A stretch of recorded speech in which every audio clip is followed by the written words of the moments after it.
Well, what's up, everybody? We're going to do a little bit of the chill stream tonight. So, already got a couple people in the hopper. So, yeah. So let me go ahead and get them in. We have the Cigar DM. What did you do, Mike? So he did things and stuff. I said, "Good evening, Cigar GM." Connell. Hello. We got his attention. Hey, Ewok, what's going on, buddy? Nothing much. Technically on the phone with Jade, seeing if he could figure out his predicament. Oh, okay.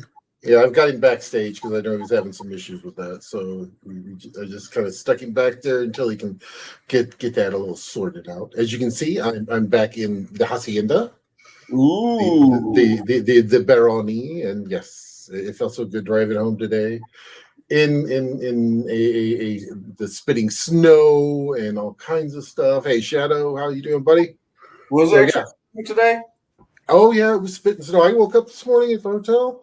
I had freaking ice on the damn windshield. I was not happy at all. I had to sit there for about 2-3 minutes, let the car warm up long enough so it could actually like get everything off there. So yeah. And Jade has left the queue. That's okay. I know Bruce is going to be joining us here in a little bit. And yes, I have the glowing lights on of yes.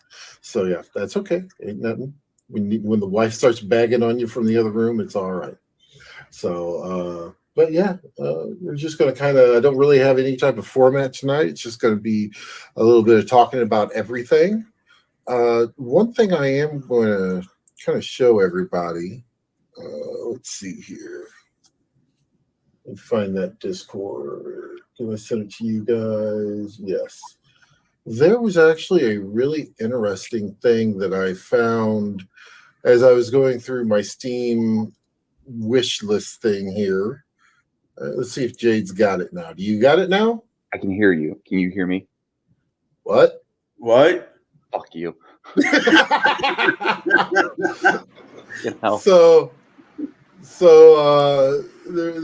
There's a really interesting, especially for the slightly old school, even computer gamers here. Let me share a screen here real super quick. And yeah, this is actually on Steam. They have the Gold Box D&D Classics. I saw that. Yeah, like $40. You get Ravenloft. You get Dark Sun, Kryn. Get in here to the archives. Which is like Dream. All kinds of stuff. Wow. Nebuchadnezzar. Yeah, I mean, it's old school games. I was just shocked that something I would actually be interested in popped up. Like this has like Pool of Radiance, Pools of Darkness, Gateway to the Savage Frontier. I mean, this has a lot of stuff in here that was AD&D stuff. Eye of the Beholder, Eye of the Beholder 2 and 3. And I know we talk about a lot of the old school gaming and stuff. So I thought that was very interesting. Yeah, they're all video games, and it's on Steam. You can get the whole pack for like $40.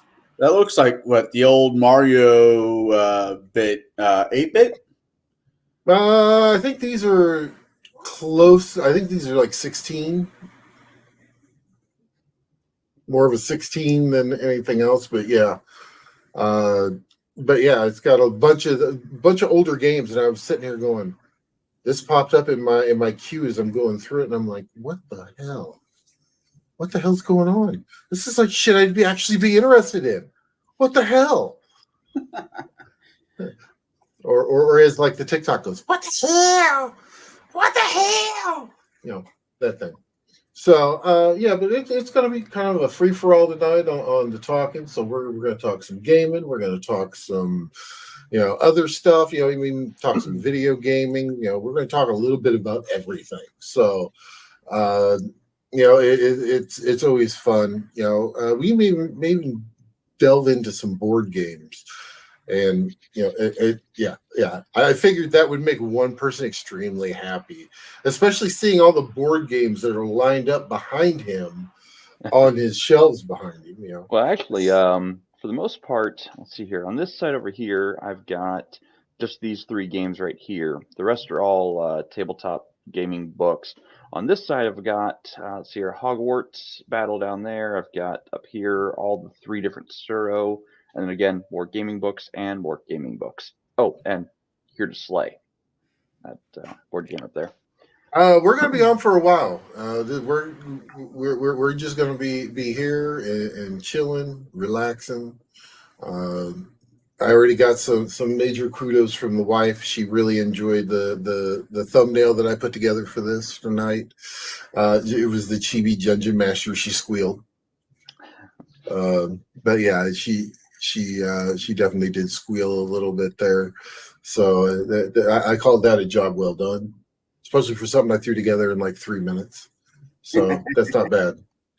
Hey, I've got templates set up. All I got to do is overlay stuff on it, and yeah. Green Unipuppy. Okay. What are you painting tonight, Kyle? Oh, Is that the Dracolich? yeah, that is a Dracolich. It is a blue from 3.5 version of the Dracolich. So, Okay.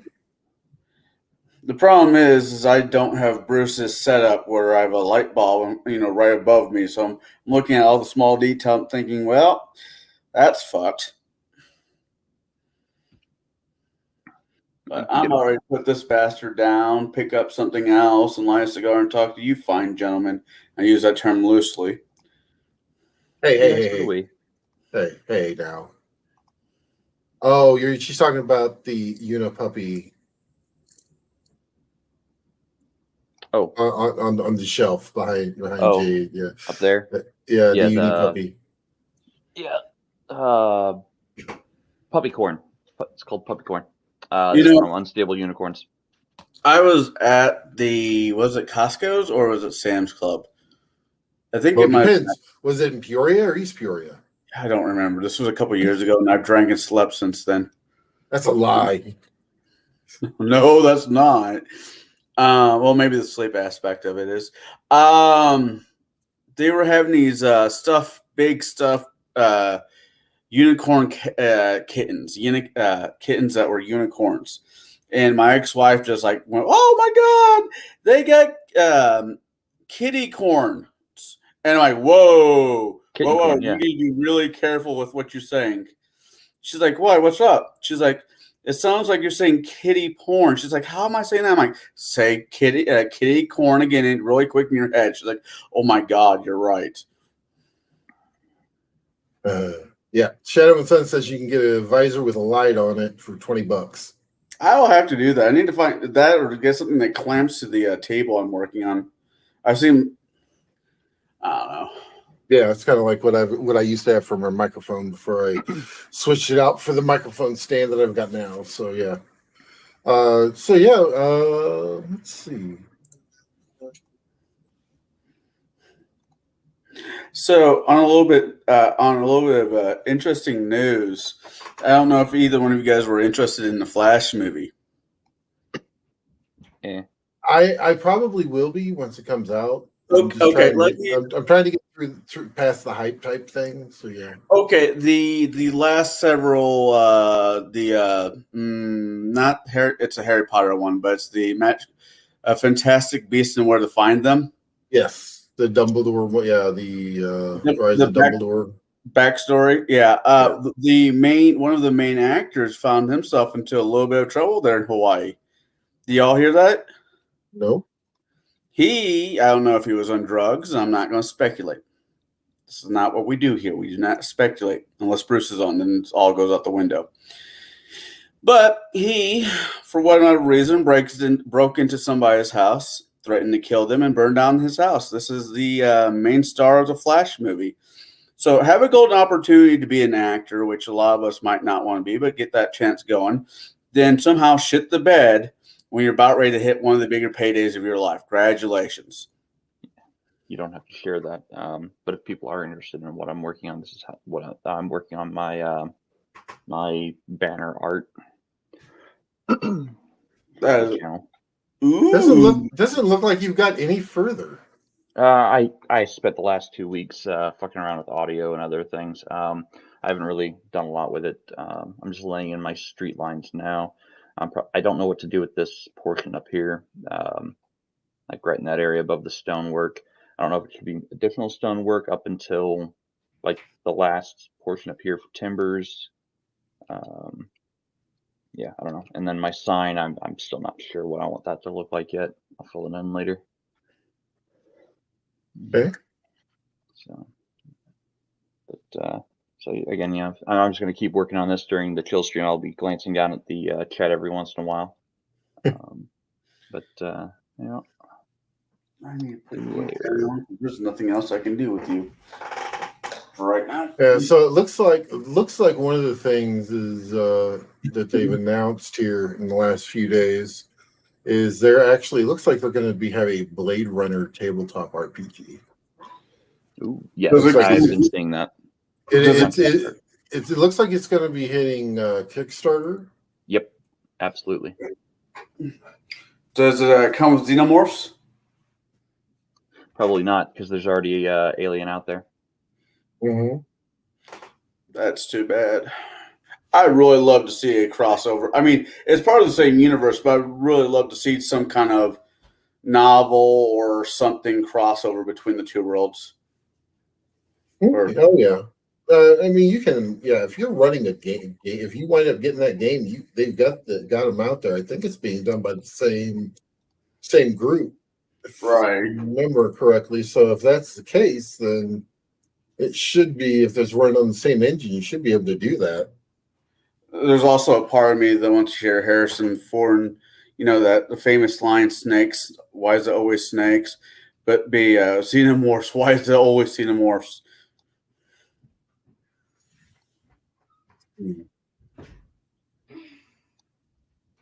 Trying to see if there's anything else that jumps out at me. Looking at one of my.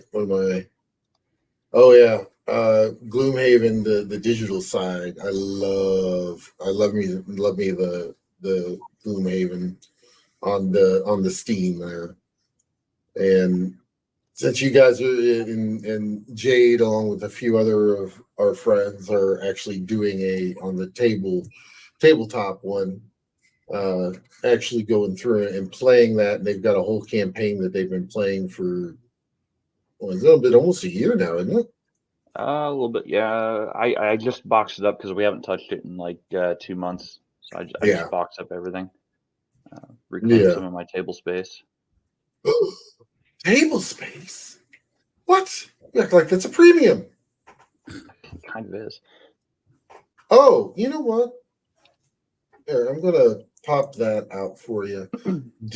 There is one thing that Jade actually has that he got in on a Kickstarter, and I think it was really super cool.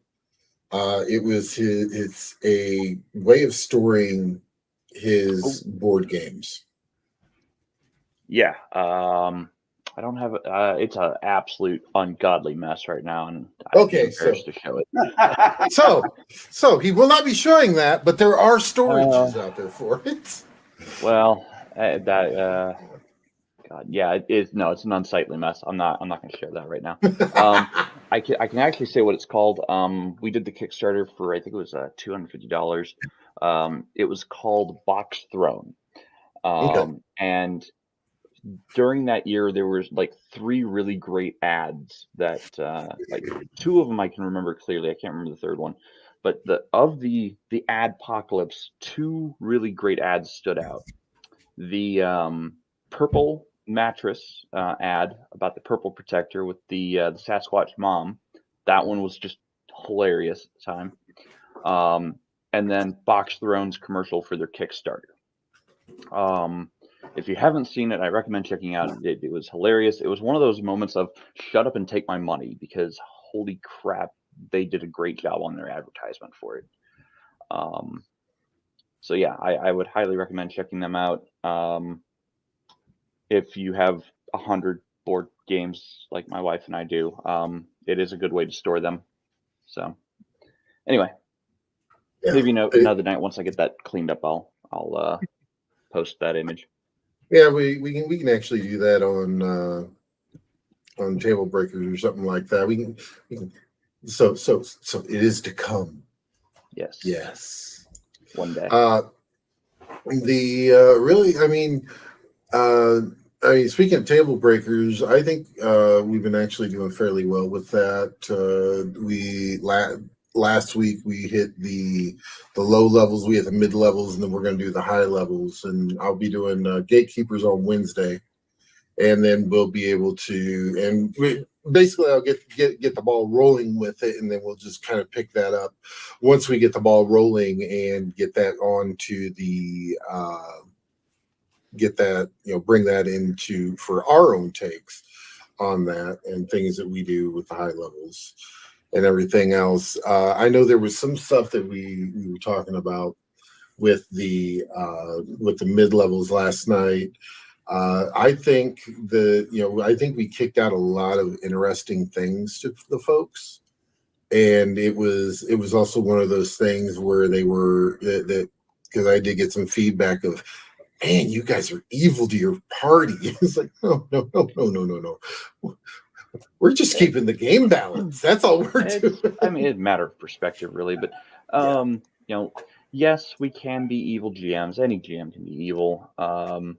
But it's being evil and yet your players still wanting to come back that makes the difference. Like, I used to be of the mindset of I would plan, like, take an entire week to plan an entire session, and my goal was to figure out numerically how to kill all the players at the table, or players' characters at the table. Like, that was my goal. Was, how can I work the numbers in such a way to make it an absolute threat? I've since stopped that mentality because that's very much players versus GM or GM versus players. And truth be told, I think that kind of play has to stop. And I'm going to be one of the GMs that kind of says, no, I'm not going to go there anymore. It's not that I, can't challenge my players. It's I'm just not going to I'm not going to invite min-maxing and McMurder hobos to my table anymore because I'm kind of tired of that kind of play. I'm bored. Anyway. And that kind of hurt my soul with you saying that min-maxing, not that kind of play anymore. Yeah. I mean, you were the guy that had the spreadsheet all the way to level 300. Yeah, I know. I still do. I still have some of those. This is going to come out on the next Table Breakers, but my shower thoughts this morning were my gaming stats over the years. I've been playing for 24 years. I've played in games that I can remember sitting down at a table for 37 different games. One of the games in which the characters reach level 46 naturally, instead of just skipping ahead. And then I, for fun, made a character that was level 300, mastered every single possible casting class out of 3035.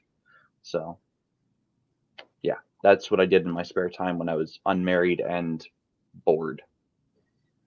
I theory crafted. And now that you're married, you have a house, two beautiful huskies. No time for that because the huskies will eat it. Yeah, I don't actually put characters on paper anymore. I put them only on digital because my dogs will eat the paper. Yeah, it's one thing. They're the good boy and good girl. Yeah, it's one thing for say, oh, my dog ate my homework. It's another to come into a game and go, my dog ate my character sheet. Yeah. Hey, that or having a campaign that's going over at your house and looking at the parties, I know I wanted to keep all the character sheets here just to make sure they don't get lost. But my dog got making new characters. Yeah, my dog got into the folders, and I'm really, really sorry. Do everybody remember their stats? Yeah, I had 20s across the board. Right. I think I listed 3 18s, right? Yeah, I did too. All of a sudden it becomes a DM's looking at the table. It was like, I believe y'all may have had 2 18s. between all 6 of you. Yeah. Well, 3.5 depends on what level it is. I'm like, well, level adjustment plus speed plus whatever. Secretly, the puppies were like, we didn't want to eat the paper. He force fed it to us. All right. We're starting this campaign over again. I'm just allowing this book, this book, this book, these splat books. You're only stuck with this book, and this book. But we can't use the other 2 books. I know! That isn't it awesome? But one's about gods and deities and the world we live in. I'm like, no, this is where we're playing at. And the other book is the Monster Manual, and we can't have access to that. I know all you have is the core handbook. What a shame. I'd never do that. No, never. As his face gets as red as my hair. I don't think I have done that. Let's put it that way. No, you haven't done that, but we've definitely joked about it 6 times. Oh, you are correct, Shadow and Sun, that, players won't come back if you kill them too often. And truth be told, so even though I said, I set out to try to, kill all the characters at the table every session, I succeeded in killing one every 38, 39 sessions. It was normally the same guy. At one. No, it wasn't always the same guy. It was somebody different. I would switch my focus, on the character or the archetype of character that I had the most hate on. One time it was the rogue, one time it was the wizard. But in fairness, the wizard did something incredibly stupid. He decided, I'm gonna be in melee with a horde of orcs. Yeah, really? Yeah. My wife, my current wife, Bruce would kill her about once a month. Yeah. Yeah. Yikes. and it was funny because it was always that time. Guys, you know what I'm talking about. And it was always with tentacles and fire. Yep. Yeah, it was literally every month. Tentacles and fire. Bruce, bring your ass. But that was we do the countdown. Oh, look, month 3. Oh no, week 3. Oh crap. We look at her, you're gonna die. She goes, I know. I started thinking, because I've been in several year campaigns, and my characters have died off and on. Shit happens. Bad dice rolls, bad decisions on my part. I'll never blame a DM for me making a dump. That's not true. I will never blame a good DM for my bad decisions. Now, if you're railroading me into a decision I don't want to make, but I have no other choice, and I die, that's bad DMing. That's why I don't play that. If I'm going to put the game onto rails, I'm going to let the players know ahead of time, hey, this is where I really need you guys to go. I'm just going to, get us there. And I'm going to use in-game reasons. I'm going to say you received a missive from X monarch of Y location for Z reason, and you arrive in the city this many weeks later. See, that I will do that. That bit never bothered me because there was a reason behind that. It was just there's 2 DMs I could think of off the top of my head that we've both been at their tables where I could think he was just being a dick to be a dick for no other reason. I don't know what his day was like, but he was being a dick. No, it's always Bruce. Always Bruce. He's not here to defend himself. It was Bruce. But no, I mean the first ever player kill I got, he did it of his own volition. There was a wyvern attack, and the wyvern was flying away, and he had D-door. He decided to D-door onto the top of this wyvern. Yikes. Natural thing of a wyvern is something's on top of it. It's going to do this. He failed his balance checks and whatnot, and fell 500 feet down into the lake. Yeah, it was kind of funny. He was fine until the sudden stop at the end when the water hit him. It's not the fall that kills; it's the sudden stop. Stop at the end. That's not necessarily even true though, too, because the air. I mean, real life, you'll get your neck broke if you're falling long enough from the wind. No, you won't. That's not what I heard. We had someone literally jump from low Earth orbit, and they survived with obviously with a parachute and a spacesuit and oxygen tanks hooked up to them. Like, they didn't bring the oxygen with them. They rode up in a capsule that had the oxygen. But no, we've had what was his name? Something Baumgartner. Yeah. So no, I think it was Alexei Baumgartner. He jumped from low Earth orbit and survived. The wind pressure didn't kill him. So yeah. Well, let me get back to the person who told me this, and I'll give you the down low of what they have to say.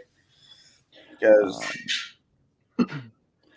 so I'm gonna so this is a quick question for panel, or for you or Bruce to answer, Garrett. The ability to highlight certain chat messages from YouTube, is there a way I can do that? No, it's only if you're hosting Only the host? StreamYard. Okay. Yep. Well, Shadow and Sun says, I've had TPKs that killed groups before, had 4 players all quit and never come back. Yeah, that happens. And I think that is because the players think of themselves as the big damn heroes and that nothing can kill them. And when something does, they're all like, nope, not for me. I've had that happen as well. I've had groups and I've had a group of like 8 players at the table, and they all decided, yeah, we're going to go raiding that pirate ship that's 3 times our size and has triple the amount of cannons, and it's going to be a great time. We can't possibly fail because we're the big damn heroes. And I'm like, let me get this straight. You were going to take your little skiff that has no cannons and attack a vessel, a galleon that is really, 3 to 4 times your size and about maybe quintuple your weight or more, that has cannons, like actual cannons and anti-personnel rounds at that, like grape shot. And you're going to attack this vessel in the deep water. Yeah, we're going to do that. All right, well, you all die.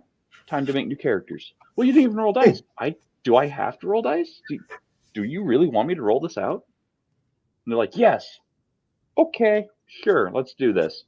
So it didn't go well for them. I think each person ended up taking 4 digits worth of hit point damage from the cannons by the time they actually got to the ship. Like, they should have had a submarine. Oh my God! Come up underneath it and yeah, it was stupid, insane. I'm like, you guys chose this path. I'm not going to withhold consequences because you want to do something stupid. I'm sorry. And they all got up and left. I was like, all right, I get to go home and play Halo tonight. Yeah, I was not part of that nonsense. No, that was when I was living down south near St. Louis. Yeah, that will do it.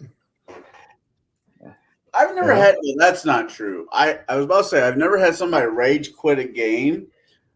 Even when I was down in Poplar Bluff, but I'm like, I have at least one person, but it wasn't so much me as a DM that made him rage quit. It was just he couldn't roll past a 5. Ooh, that's a rough time. And we are fighting gobos. They don't, it's not that hard to hit them. They have an AC, 7, 8, 10 at the most. And he was like rolling 6, 5, couple nat ones. He's like, this game is stupid. I'm like, no, you just haven't tortured your dice enough. And my dice live in the gulag, aka my freezer, whenever they mess up. Gulag. And then when they've been really bad, they go in the goulash. Yes. See, I'm a fan of storing my dice in the freezer, but they're metal dice, and then I'll use them to chill my whiskey. Of course, I've cleaned them before I put them in the freezer, so they're nice and clean and ready for that kind of purpose. But because they're metal dice, I freeze them, and yeah, Wait. with them. I don't know why you're cleaning them. A, you're sticking them in freezer, which will kill any bacteria that's on them. You're sticking them in alcohol, which will kill anything that's on them. No, you misunderstand. So I'm cleaning them before I put them into the freezer because that's after I've rolled with them and played with them with my hands, my filthy ass hands. Right, So no, I get what you're after saying. that, I then wash them by hand, toss them in the bag in the freezer, and then, when next session begins, I start with them in my glass of whiskey. And then, after I'm done drinking, I'm ready to play. Ooh, fair enough. I think on the bottom of these dragon wings, I'm going to use made by the Army Painter War Paint Necroflesh. Because, well, it's dead. It's dead, Jim. I was going to say that. I decided against it. Well, you didn't have to, because I went ahead and did that myself. Yep. Ha ha ha. I don't know. Died a few times in your campaigns. I know I've died a few times in Bruce's campaign. What drives me crazy is you get that one character, male, female, it doesn't matter what gender they are, but they get so emotionally invested in their characters. I get it. There's characters I played that I still think about today. But I think there's a minor disconnect for me. I don't know what. But if that character dies, I'm like, well, fuck. Give me a minute. I'll come up with something else. Where there's a few players out there where we've had, you killed my character. Yeah. Why? Well, you were fighting a dragon and you rolled bad. It burped on you and you died. You're a mean DM. Most days, yes. Why? I can't play this game anymore. Me and my husband are going home. I'm like, and then me as a player, I'm looking up. I'm like, why does your husband have to go with you? You're the one who died. But I wasn't married at the time. Bye. Have a great time. Yeah. I believe Jade knows who I'm talking about. I think I do. That's I miss that apartment from time to time. How you doing, Shauner? How you doing, buddy? Thank you for joining us. Making new characters is fun, especially if the DM puts some meat on the table that's worth, enough wiggle room with your characters that you can actually make something neat. I've been in campaigns where, well, if you're you get a background feat, and if you're a human, you get another feat, and if you're first level, you get a feat, and if you're a fighter, you get a feat. I'm like, okay. I have a lot of feet. Off to the race. Why do I feel like I have no traction? I have all these feet. Or wow, you got a lot of left feet there. You must be great at dancing. They call me Cuban Pete. Actually, I just saw that the other day. Yeah, Jade, if when we're in sitting there, I'll bring up that song from The Mask on my on my phone or something like that. It was very funny when I did it. As we were going to Gen Con this last year, and he was in the back seat. He was in the back seat, just it was his wife about died. She loved it. Run my apartment when my daughter's here, just to embarrass the hell out of her. There's no one else here. It's just I was watching Beetlejuice, just a little bit ago, and there's that scene where they get up and start dancing, and I'm singing along. She's like, "Dad, why do you have to be so weird?" I'm like, "What?" Now, next thing, See, that's when you look at her and go, "When you have children, you'll understand." yeah, knowing my mom, she looked at me very calmly and said, "This is why Mom left you, right?" So, I know, isn't it great? High five. So, I'm in a weird mood. I'm sorry. That's okay. That's what Killstream's about. Yeah, that's exactly what it's about. Just kind of sit back, relax. See where it takes us. That's always a fun thing, is just to see where the conversations take us, because sometimes we wind up in complete left field, and it's like, wow, are you sure we're not on Table Breakers? Because we're way out in left field here. Throw me the ball! Throw me the ball! I almost think that we need, for the Table Breakers, for the last couple of weeks, the Stripper Guild has been a main thing where we almost have to have an anniversary where the theme, the design has a little stripper pole on it. Hold on. That, or what we do is we actually write the rules for the Strippers Guild. Yeah, they already did that for 3.0. It's called the Book of Erotic Fantasy. No. I'm just talking just for the Strippers Guild, period. We're not going to go out anywhere else. We're not going to do anything else. It's going to be legit, like a gentleman's club type handbook for D&D, stuff like that. As soon as I start talking about the Strippers Guild, this guy shows up. Always here for the pay, never around for the work. What's going on, guys? How's it going? Oh, wait, here, Bruce. Here you go. Urban legend Sophie is the madam of the Strippers Guild. No. It has to be ran by the guild. Has to be ran by one of the clubs up around here by a midget. A woman named Al. No. It has to be a midget succubus. Okay. A gnome midget succubus, because you want the +2 charisma.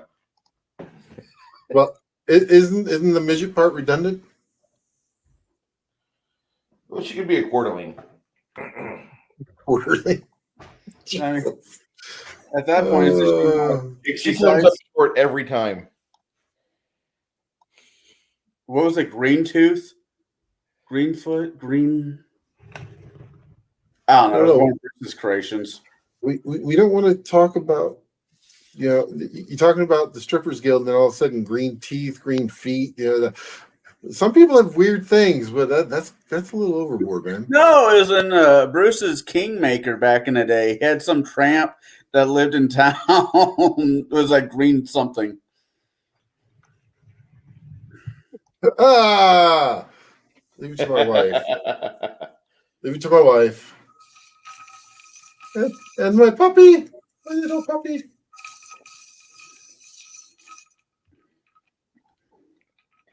So, how was your day there, Brucey?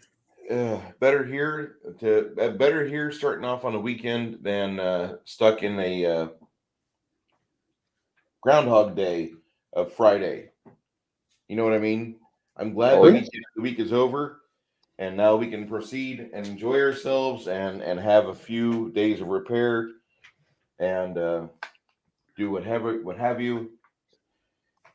That's the main thing. I had a very busy week. Lots of shit went on. I damn it.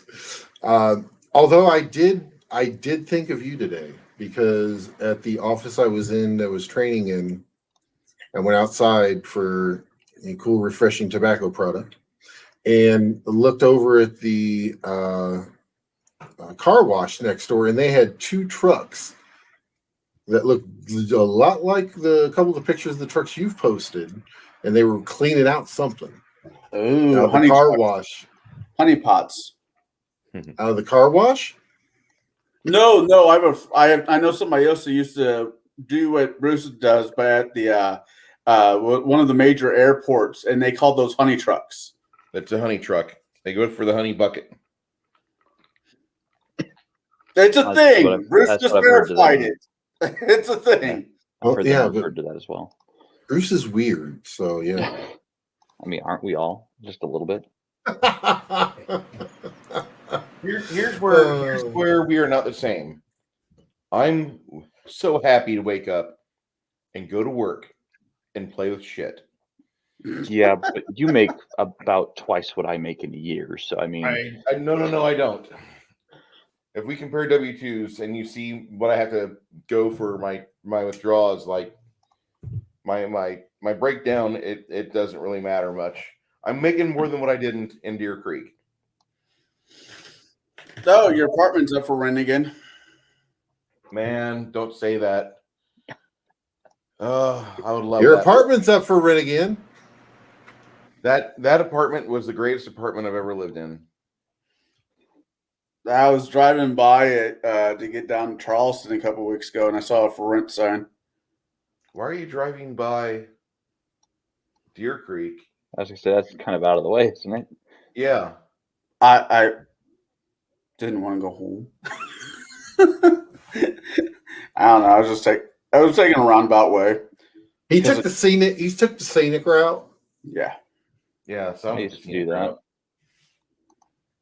Yeah, I used to take the scenic route, and then gas got expensive. Exactly. Well, I wasn't the one. Well, I wasn't the one paying for gas, so. Well, But I you mean, were that dick. Okay. Well, it's my ex. It came on my ex. Cigar. The Cigar DM also moonlights as dun dun dun stunt penis. Wasn't there a bad movie with a Mormon? I don't know. No, that was Orgasmo. Okay. good movie. Quality. Hilarious movie. Hilarious movie. It's right up there with Wolf Cop.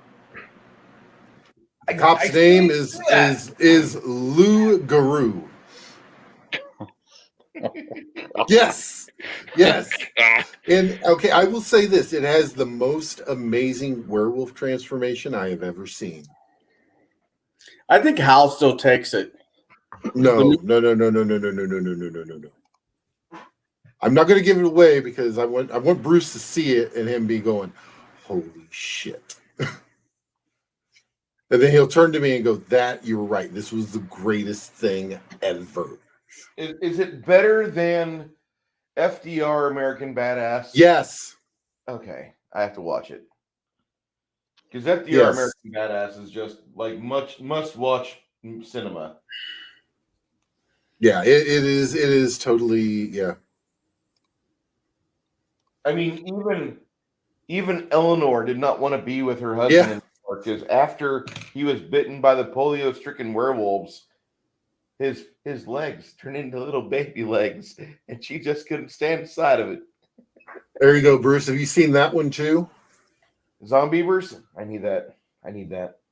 Yeah. Yeah. They are zombie beavers, yeah. You want to throw something scary at a party, that's what you throw at them. Zombie beavers. Pretty certain that you don't need to be giving me ideas for this because I'll do something like this next Saturday, actually. And we'll see what happens. You're welcome, Connell. It's all right. I'll find a way to get a couple gate rings, leave one with one was key fit favorite NPC, and throw some what were those things in 3.5? Clockwork Horrors. Yeah. Out of the book of Not Balanced. Which one? Monster Manual 2. Oh. I thought not being balanced was basically the theme for 3.5. No, you would be incorrect, sir. 3.0 was completely imbalanced because they had some really stupid stacking mechanics. Like Yeah. in 3.0, you could actually have a weapon that was 2 to 20 critical range. Like if you rolled anything that was not a nat 1, you were potentially crit hitting something. Oh Yes. wow. Yeah. That's how stupidly broken 3.0 was. That's why 3.5 was created, is to remove some of those stack mechanics out and balance the game. You know, I do like stacking keen and critical weapon on top of each other. Yeah. I don't think that hurts the game that much. And truthfully, because if you think about it, keen is something you actually do the sword to make it sharper. Correct. Mhm. Yeah. So, I mean, technically speaking, physically, like physical science speaking, it makes sense that, if you're really proficient at making sure a weapon can really get into the internal organs and do a lot of damage, that's awesome. Because that's skill that you learn. But taking it one step further and sharpening or honing the blade to an absolute like razor's edge to get it in there even better, just to make it hit harder, hit better, basically. It would make sense that the two should stack, but it led to some really, really overpowered and broken characters in a hurry that was not intentional. Then you I don't- just throw Vorpal on it, and it's all right. You know how you fix it? Here we go. Exploding weapon dice or exploding Yeah. damage dice. They did that in, I think, 4.0. I think it was 4.0 had exploding dice. Not that I remember, but yeah. I never really spent much time with that system. I looked at it and just like, no. Yeah. I spent, Brought over a laptop, and that was the evening I spent with 4.0. yeah. Actually, I have all the board games 4.0 produced. The board games are amazing. Yeah. Yeah, the board games, 4.0 made a great board game. Yeah. I think that was my standing joke there for a while when somebody brought up 4.0 was Wrath of Charlon, The Legend of Driz, Castle, the Ravenloft Castle Ravenloft. I think it might be. I think there's one more Under Mountain Madness or Madness of the. I don't know. I think there's like one more out there. I'm not 100% sure of. There might be more. I don't know. But yeah, it's that is like the only saving grace of 4.0 is the board games that came out of that. Because the board games were actually really decent. Plus, you actually got Figs. Figs out of them. Figs. This one came out of the Ravenloft Castle.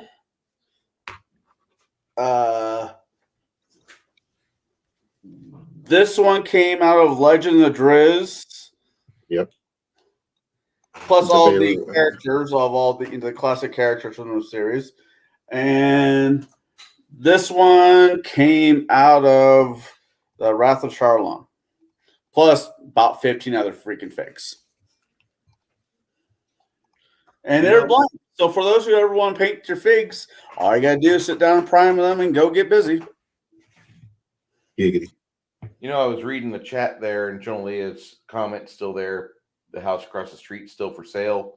It's like my old apartment. It has a basement. Basements are awesome. I don't know about you guys in chat, but I spent a lot of New Year's Eve parties and a lot of birthday parties and a lot of get-togethers were held in people's basements. Some of them were finished. Some of them were just concrete and 18 or 8 by 8 by 16 block walls. And it was not the prettiest place to be, but the people you were with is why you were there. So that would be great, but oh my gosh, wait, that's in Illinois. I'm sorry. Yeah, they don't believe in basements in Texas, I don't think. They don't believe in basements in Florida. We have a lot of people that don't believe in here. Most of the southern states. Water table is kind of messed Yeah. up. That's why. Yeah. Tennessee. When I was living in Tennessee, I was living in one of the few places that had a basement because there's just too much stone. Yeah. I mean, if you want a basement, grab some dynamite.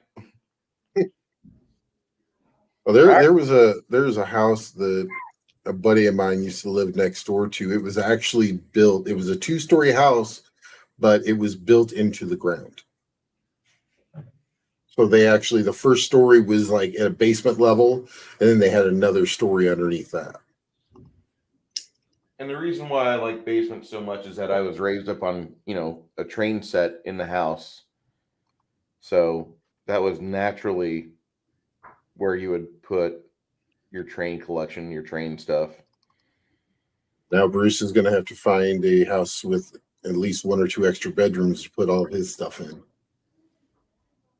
No, I could just get a 3-bedroom double wide, and like every other Texan that's putting things down in San Antonio or roundabouts, you have like a 24 foot, 100 square feet home with space in it and kind of tall, the peaked ceilings. I don't want to say cathedral, but it's kind of cathedral. But you have to pay like $280,000 for it. Yeah, a little bit of money, just a little bit. Yeah. And I right now, my piddly little check, not as great as I'd like it to be. I gotta put a little bit more sweat in my job. I thought you were going to say more sweat in your butt, and that was going to be like I totally. put more sweat in my balls. I got to put more sweat in my balls. If I don't have any sweat in my balls, I ain't gonna make no money. That's not sweat you're putting in your mouth to make money.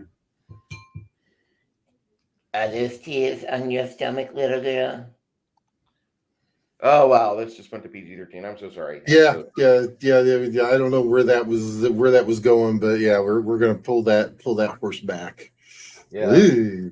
Yeah, you don't let that one get over to Twitch. I don't want you to get demonetized. I'm not even on Twitch anymore, dude. Oh, I'm sorry. I haven't been on Twitch. I left Twitch. Wait, what, 3 months ago? Oh, it's been longer than that. Oh, Has wow. it? Yeah. Yeah. After they started screwing over my friends about not paying them money and then saying, oh, they had to jump through all these hoops to get the money that they earned on their channels, it was like, no. Yeah. Huh, that's horrible. Did any of you guys see? I'm sure Mike didn't, because Jade. The people underneath the stairs. You were talking about basements, and I'm just a bunch of horror movies just running through my head. And there was this movie called People Underneath the Stairs. Did you see that one, Bruce? No, I have not. Oh my God! It's I think that's even a Peter Jackson film. Yeah, I don't know, but you are right. I think almost every get together I went to as a kid, it was always everybody met up in the basement. Well, yeah, because you got to realize up until, like especially like for me, we didn't have air conditioning in the house until I was in high school. We didn't have central air, so we all went down. We went downstairs because the basement was like 30 degrees cooler than it was upstairs. Right. And normally I had more room. I mean, I can't tell you how many, going over to my grandparents' house on my mom's side, every Christmas dinner, every Thanksgiving dinner was a long table in the basement. Well, I mean, basements really became popular through the 40s and 50s in architecture. Unfortunately, a lot of homeowners at that time couldn't afford them so readily. You also had to consider, the water table in the area as well as structural limitations of the time period. By the way, for those who don't know, I studied architecture in my earlier years, decided not to go through with it because it was a bunch of headaches and hoops that I didn't want to have to jump through. It was just simply that way. I became a mechanical, I was more mechanically minded than architecturally minded. Nevertheless, so a lot of houses, the real basement movement happened through the 50s, 60s, and 70s. But a lot of people didn't know what to do with their basements, so a lot of them were left unfinished. Those who had finished basements, through the 60s, 70s, they used them for parties mostly, and they wanted a nice wide open space for those instead of the living room or their main entertaining room. because the dining room was always too small to host a huge party. But the basement, if it's the same size as your entire upper floor, without the walls and just has posts every now and then, it made a great entertaining space for a lot of parties. So that's why they became popular through that era.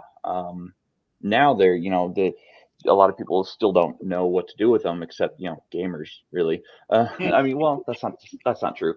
A lot of people have turned them into theaters, like home theaters. Yeah, I was already say that. Entertainment rooms for children, where that's the children's playroom is downstairs in the basement. Some people have turned them into storm shelters or even growing rooms for like hydroponics, for anyone who does like herb growing or seed starters. Spices, yes. Those are spices. I would not know I mean, there's anything about spices For in the that. ficuses. It's for the ficuses. I mean, we started melons, strawberries, and a couple others over the last few months. So My ex-wife's grandma didn't exactly have a basement at her house, but what she did have was a little hole in the ground. I'd call that a cellar. Yeah, it was a cellar, and it was ideally the best place to brew. I mean, it was the perfect temperature year-round. Yeah, that's And, why I would call that a I'll cellar. tell you how they work out. I'm just going to tell you from experience. Before we got a quality air conditioner in my parents' house, my Basement. summer, if it was horrible weather outside, I would go in the basement, and that would be where I would be found all day. I had books. I would take stacks of books down there and just read until the rain stopped or what have you. And that was about it. I mean, it was the coolest place to be, and it naturally balanced out the miserable, humid Illinois summers, which almost get like a Texas summer. Texas summers are a little different, and I'll just illustrate with this one statement. We usually will have 100 days consecutively over 100 degrees in Texas. I'm not looking forward to it this year. I never look forward to it. But they just had a rate hike with the power company. So, not looking forward to it. I mean, yeah, I'll be nice and not say what I was thinking. No, go ahead. Go ahead. I just, no, it's all right. It's all right. Part of me was just saying, and I feel really sad for the people who did pass away. I think I'd rather deal with the heat than the snow that you guys had to deal with, what, 2 years ago? A year ago? Year ago. Because holy shit. I mean, there was an episode of King of the Hill back in the day where the father, Hank, they're all outside grilling, and a single snowflake came down, and Hank's like, oh, no, God. They lost their minds, like most people driving, who see the first snowflake of the season. They just forget how to drive. It's like, let's leave. Let's go further south. Let's go. And I look on the fucking the radar for AccuWeather, and AccuWeather shows me that everything is frozen for 600 miles south of my position, including parts of Mexico that are usually very balmy and very sunny and very nice. And the girlfriend I have at the time, now the wife, she doesn't mind looking at a big booty Latina girl. And we're gonna go down. We're gonna go down into the heart of big booty Latina girls, into northern Mexico if we can. But nope, it's all frozen like a miserable, ill-prepared fucking hot pocket that you put in for only 30 seconds, and it's not in the microwave for the requisite 4 fucking hours or 4 minutes that it needs to be in there to get properly warmed. So you bite into this hot pocket and you chip your tooth on a frozen piece of meat product. No, everything in Texas froze. Most of Mexico is frozen. I hate the month of February. It was weird. I was watching the news, and next thing I hear, Texas is facing a storm front that they've never seen before. I'm thinking, what, San some tumbleweeds, a hot day, you know. No, or a tornado. You guys get tornadoes in Texas. No, it's there's snow. I'm like, well, I think that was the third seal of the apocalypse that just broke there. No, if it even snows just a little bit, even if they get an inch of snow, they shut everything down there. Nashville is no better. Nashville is so much no better. And well, same thing with Atlanta too. Atlanta, if they get any type of snow, they shut it down. The reason is because they have no snow removal equipment. We don't have. Yeah, I mean, we yeah. don't have plows. We don't have the salt truck. Yeah. I was talking to Finn, you know, he's like, you know, the thing that Ohio, Illinois, all the northern states have is they have the stock on salt because they're used to it every year. I'm like, we might get anywhere from a foot of snow if it's 4 feet of snow if it's a light year to, well, I'm not going anywhere. Yeah, Shadow and Son's like he's in the high desert, 100 to 110 for 2 to 3 months a year. He might see 3 weeks of winter. I despise snow. I would turn on the camera and let everybody watch me debase winter. I can't stand winter. If Mother Nature was a person, she would be looking worse than Bruce Willis in the last 3 minutes of any bad 80s cinema. Wow. Okay then. Well, on that note, quite an image. And I'm not going to beat up on ladies, but I mean, I really hate Mother Nature. That's it there. Well, so yeah, you can let that sit there for a second because I know it's probably a little harder to see, but if you go over to the Stream Supply code, the link is down in the description.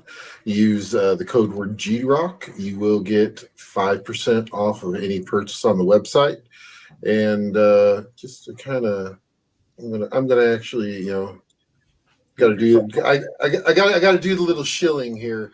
They have a little bit of everything. This is just kind of a, they've got webcams, they've got, all kinds of stuff, microphones, keyboards, headsets, gaming mice, cameras, webcams, pretty much anything you can think of. So, if you want to go ahead and get you something, get a little bit of something on me for 5% off. It's not much, but you know what? Hey, it'll help cover some of the taxes.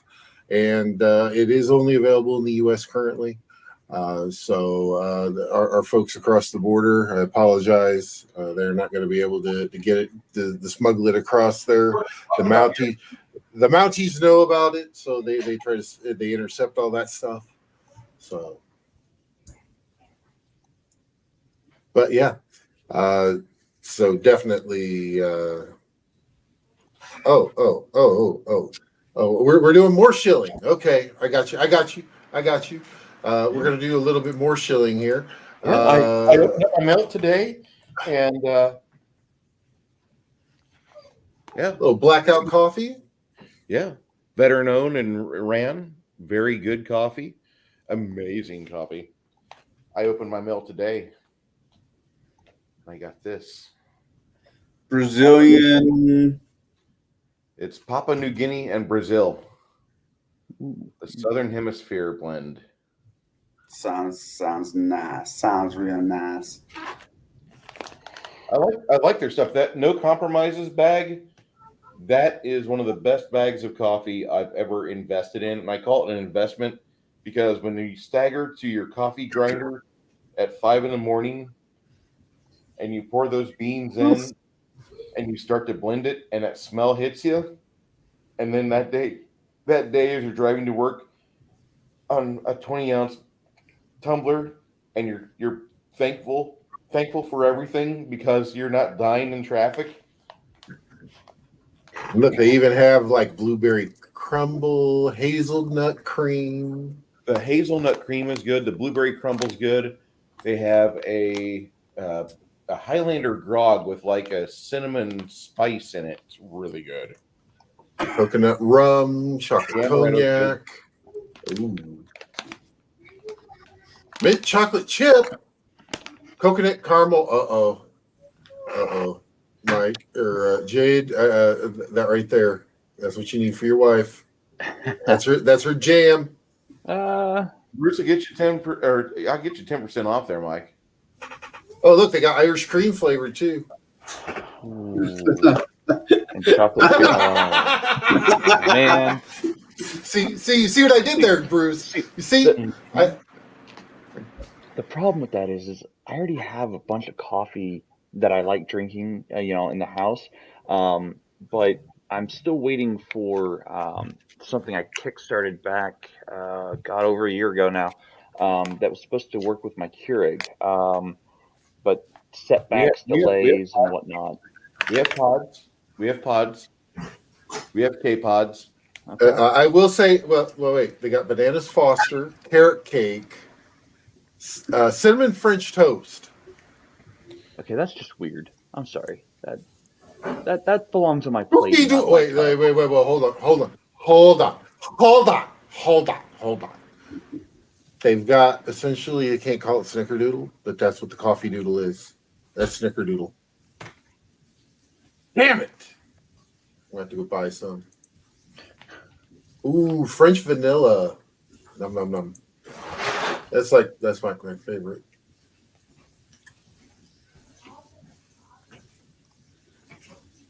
I do like the tumblers though. I like the Don't Tread on Me one looks nice, and the 1776 one too. Yeah. So yeah, if you guys want to get some of that, we can Drop that link in the main chat there, please. Oh, that's not it. One moment. We are a family-owned coffee roasting company out of Punta Gorda, Florida. Don't translate that because it's going to be disgusting.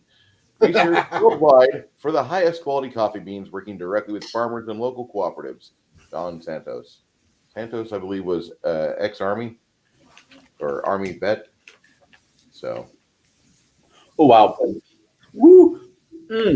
Sorry.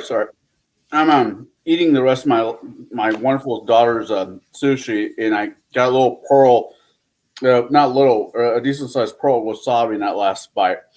A little bit of spice there, huh? Mm-hmm. It was the wasabi, or the pistachio ice cream has turned. Still probably the best scene in that film. Yep, ever in that entire series, truthfully. What was that? Cars. That was Cars 2. Oh. Mater is in Japan with McQueen, and he's like, "Give me some of that there pistachio ice cream," and the server's like, "Wasabi." So what's up with you? Not much with me. And how about that pistachio ice cream? Wasabi. Yeah, we already been over that. Yeah, that was probably the best scene. As you said, in the entire series. I never got into that movie. Cars is a movie you watch with kids. Yeah, I have kids. Technically, I have 3 that I know of. I'm sorry to hear that, Shadow and Son. I could not give up coffee. I give up cigarettes. Somebody said, Bruce, if you die early from your cigarette smoke, people will be happy that you died early at a young age. And immediately I was cured because my ability to be a dick rose to the occasion and said, I'm going to quit right now. I will live forever. There can be only one. I will make somebody miserable every day. And then he got married. Right now. You beat me to it. You so beat me to it. And what the joke's on him is that now the wife's making him miserable every day. Not really. He just doesn't realize it yet. I'm going to share this. At least with the internet. I think I might have told Jade this once. My dad, my biological dad, me and him don't really talk much, but that's not where I'm going with this. He has been married and divorced at least 7 times.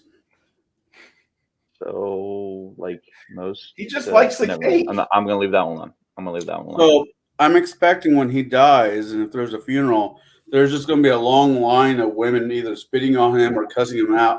That's why he's, the casket as they leave.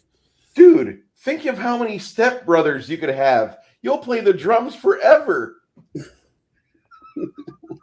God, I hated that movie too. Wow. Although I did like that one line. Can't exactly remember how it goes. This place is a prison. Yeah. I just saw that movie again for the first time in like 10 years a few nights back, and I get the movie now, but when I first saw it, I hated it because it felt like it was a bad Saturday Night Live movie, which is what it is. But now I realize it's just a movie where they we have this really funny script, but let's really screw it up, and instead of giving it to 2 13-year-old kids, we'll give it to 2 40-year-old men.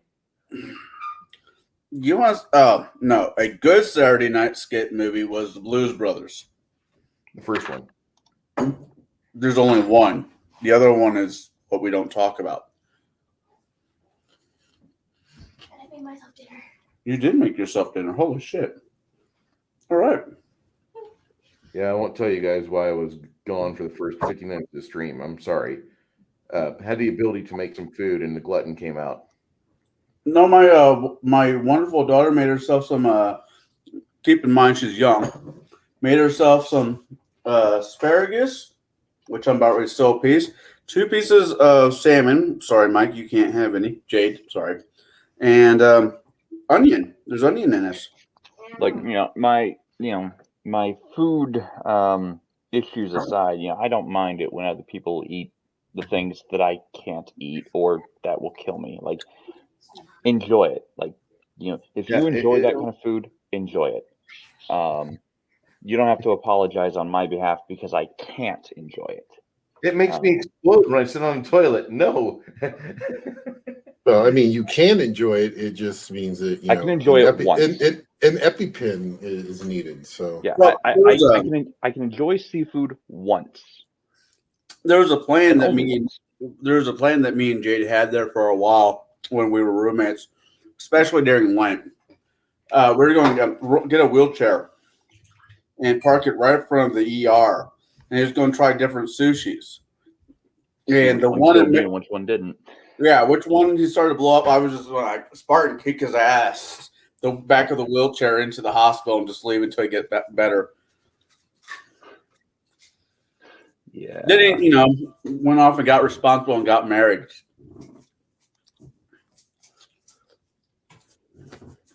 Yep. that happens. One last thing I'll shill, and I don't even have a card for this. Okay. Uh-oh. He's gonna bring out the bar of soap. I smell the bar of soap. Don't drop it. Hell yeah. Bring that bad boy up, Garrett. As a professional plumber in the industry, I gotta say, my most important part of the day is whenever I clean up. Oh, I was telling you to pull up your screen. Well, I thought you were gonna. You always pull out the Okay. bar. No. It's easy. It's easier. It's better to do that. Okay, fine. I mean, we're not exactly a family show, but, no one needs to be pulling out anything. Hold on. Here we go. Yes. It's amazing. All right. As a professional in the industry, I must say that I'm waiting on my own delivery of the Holiday 40. These are 4 bars of soap, each of them 10-ounce bars. Okay. And this is from the holidays we just had a season ago. And normally it's $36 for these. Okay. They have a special for $19. You send off your money within about 3 weeks, you get your shipment, and you have pretty much the next 4 months of soap covered. This isn't like Ivory or Dove where they disappear. This isn't like Dr. Squatch, which smells really good, but after 4 days, it's gone. No more soap for Squatch. Sorry. No, these soaps last about 2 to 4 weeks, depending on how much you scrub yourself. And they lather up really well. As a guy that gets shit on his skin on a frequent basis, this is the best that I can find.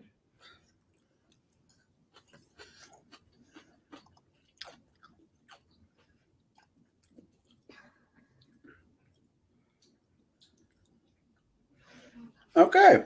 If you want to, you get Duke Cannon Products Holiday 40. That's one of the better soaps I've found. I mean, I know that sounds really lame, but I went hunting for soap whenever I became a plumber. I'm sorry. No, that's completely That understandable, man. makes sense. Yeah. Family pack of Irish Spring was not doing it, and I loved Irish Spring smell, but it does not make me clean enough. Ooh. 30 bars of soap, it'll last me a month. Oh. Yeah, I do actually get the Squatch pack of 6 bars every like 3 months or so, and I actually can't go through it fast enough.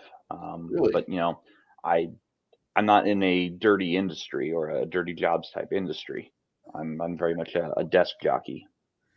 Until he gets into his garage and starts helping people fix their cars. Yeah, then I get dirty. Somehow we're gonna have to get that guy from Dirty Jobs off Discovery Channel to go visit you, Bruce. I like that guy. Has he Fan of actually? Mike Rowe. I think he's done that before. I think he's done that job. Yeah, but he hasn't done with Bruce. No, nobody wants to do this job with Bruce. All right, Shadow Sun asked a question about the movie with James Belushi and John Ritter, and that is the movie called Real Men. I think I'm nope. I'm not thinking of that one. I'm thinking of Charlie Sheen and his brother with Men at Work. Also, really good movie earlier in their career. I'll have to see that one. Hey, Cal, what's going on, man? Both those guys died way too early in life. Well, James Belushi definitely. But he just died because he's not funny. He's the funniest living Belushi we have, which is a very low bar. Never mind. That joke has already been made. I won't do it. I refuse to. I think, yeah. Oh Lord. Cal is firing off an email to Tankar. Oh no, he won a product Of soap? last year. You want soap? No, Duke Cannon? There's a contest with Tinker, the tavern. Will do contests, and if I wasn't over here, I'd be over there. But I hate their Discord chats. Yeah. Push to talk, and it's kind of boring. Sorry. Yeah. Not that we're super exciting. Okay, we are a stream with like 7 to 10 people on average. There's another stream on Fridays called Friday Night Tights, and there's like 13,000 watching that earlier tonight. Whoa, wait, what's the name of that? Friday Night Tights. Oh, Tights. Okay. It's I heard something else. I'll be honest. I heard something else. I'm like, whoa. Cal.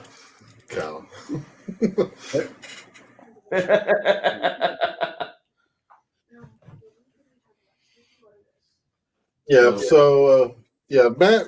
I'm not sure what was going on with Max tonight. I think he was still feeling some effects from last week. He says that he's used to it, but I don't think so. You're 47 years old, Max. At some point, you're going to realize that this is a young man's game.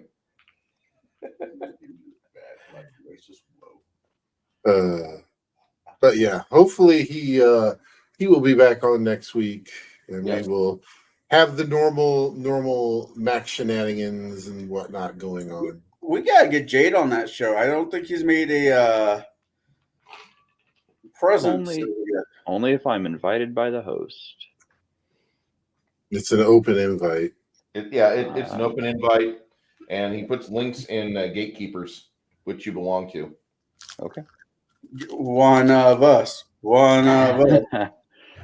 That's my line there.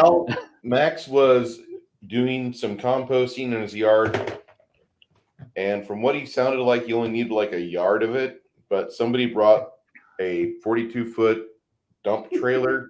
Oh. A little Hey, more than a yard. hey, did the guy who brought it to him, did he recently work for you when he, because you had a story No. about the poor bastard. We had a story about that, but no. Max lives in Floribama, so he has like a desire to only spread like 1 or 2 inches of compost all over the yard, and instead he's got 8 inches of compost all over the yard. That's a kind of a very And I might be wrong, but I thought I read that in the Discord, and I thought, wow, that's a lot of compost. Yeah. I And have his a and mental, if he has an HOA, he's going to be out real soon.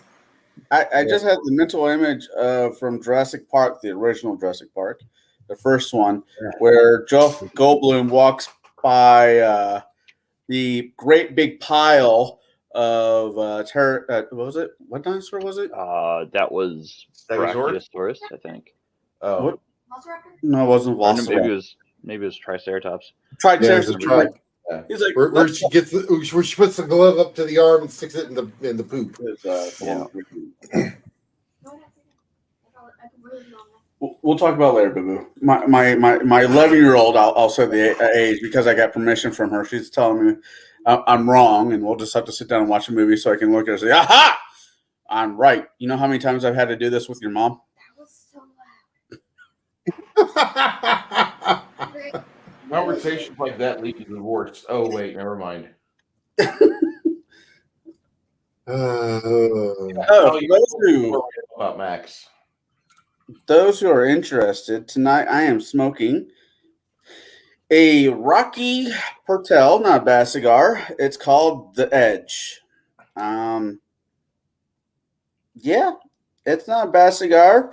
They're my local liquor / tobacco place was having. And there's is that the hey hey? It looks like the hey hey. Oh, hey. Yep, that is my Hazel. Hi. Hey, the hey hey. We love the hey hey. First time I got to meet her, I walked up to her, she flipped down around and she's like, pet my belly. And we were friends. We loved the hey hey. I Aww. Aww. Come to daddy, Come here. Fine. Don't Hey, get to see the hey hey. Those of you in chat, if you guys don't want to text, there is a link out there. I believe, yes, Shadow and Sun, you and Cal are the old people tonight. Back in my day. The dog's gone now. You missed your guy. She doesn't Mr. like being Terrence. lifted up like that. If your father is doing compost and lawn care at 92, your father's a BMF. I hope you have more brothers. We need more like that and out in this world.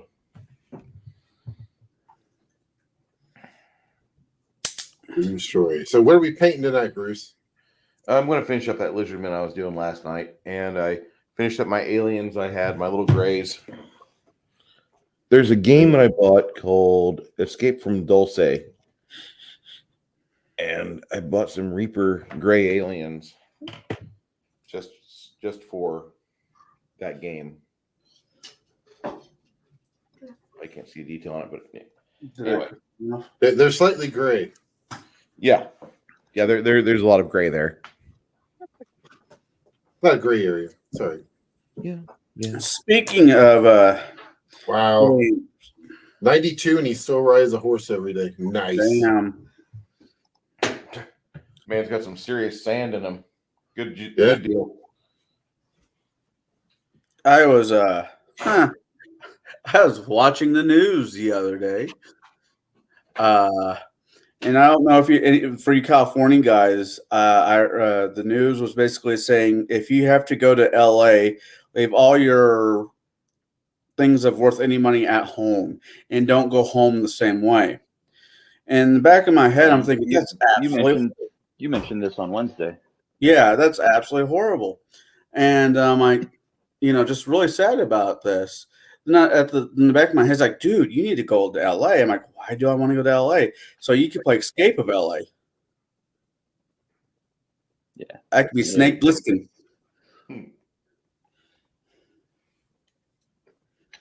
Oh, come on. That wasn't that bad.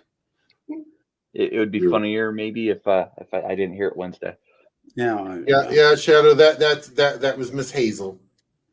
Yeah, that was Hazel that's my little McWolferton. Come here, Hazel. Hi. She's a sweetheart. I'm gonna lift you up again. Come here. So I got a question. Sweetheart. Be a sweetheart. Do I have a question for the panel? I give up. Do you? I had one. I just don't know if it's worth saying out loud. Oh yeah.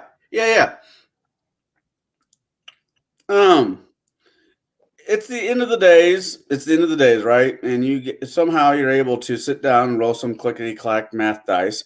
What game would you want to? What game would you want to DM or game? I mean, most of us are D&D, I think. I mean, a module or something homebrew. If it's a module, what module? Hey, if it's like end of days, I'm not going to worry about rolling dice. I'll just go with the question. I'm gonna like go full on. I'm just gonna make a character sheet and go out and play it in real life. If it's end days, yeah. Yeah, it's the one time I will go and LARP. Yes. Where did you get that sword? Don't ask hoping- questions you don't want answers to. I was hoping for more Skyrim and less Fallout.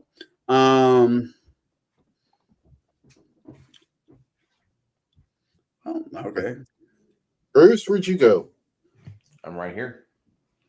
Okay. Well, your hands left the Left the stream. Yeah. left the stream, so I got concerned. All right. That's okay. I don't have any sharp edges near me. Yeah, you do. You've got tons of them. I see them. What? Miniatures. They all have sharp edges. No. I left the D4s in the other room. Your miniatures have sharp edges, Bruce. Yeah, but they blunt whenever you step on them with 200 pounds. I mean, he is, right in that aspect. Well, I thought it was closer to 375. I'm sorry. No. Hey, Crafty. 240 at my heaviest this last year. I'm right now right at 237. I weighed myself earlier today. Nice. Good job. Boots. I was at like 256 before I went in the hospital. I was in bad shape. And I'm trying not to get there again. Whenever I have the glutton takeover, like tonight, there's little bacon wrap tenderloins they sell you at the store. Yeah, I had a couple of those and had some strips of bacon. And I've never actually bought one of those. They're really good. They can be really good, yeah. I've made my own, but I've never actually bought one. You spice it right. It's just like if it's from your cow.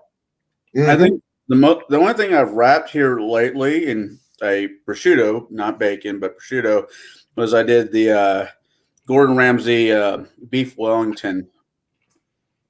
And it came out all right. See, I like the prosciutto around the mozzarella cheese.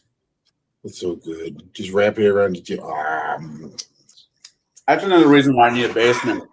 I'm almost positive I can make my own prosciutto. It's really not hard. Oh, I have a recipe for not smoked duck, aged duck, like you do with to make prosciutto.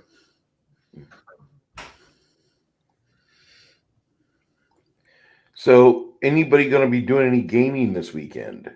Actually, yes. I kind of got talked into making an 8th level Pathfinder 1st edition character for tomorrow night. Who's the GM? This guy that I know from another Discord channel. I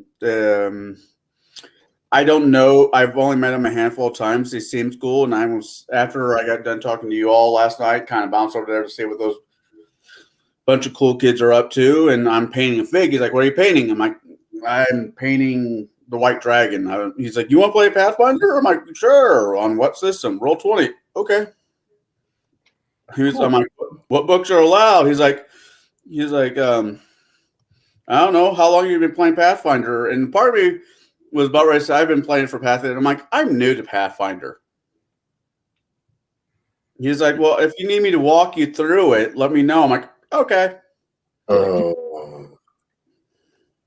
And this is why we have DMs that just say, damn it, I'm done. Until he starts looking around and he starts finding all these videos with you in it and be like, that son of a bitch. I used to watch this guy, Bruce Lombardi. True story, I heard this at a game store about a year ago.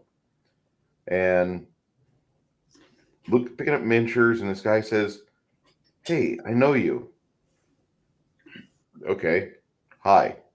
He's like, no, you're from YouTube. And I'm like, I have like 300 subscribers. He's like, yeah, but didn't you used to do Pathfinder First Edition?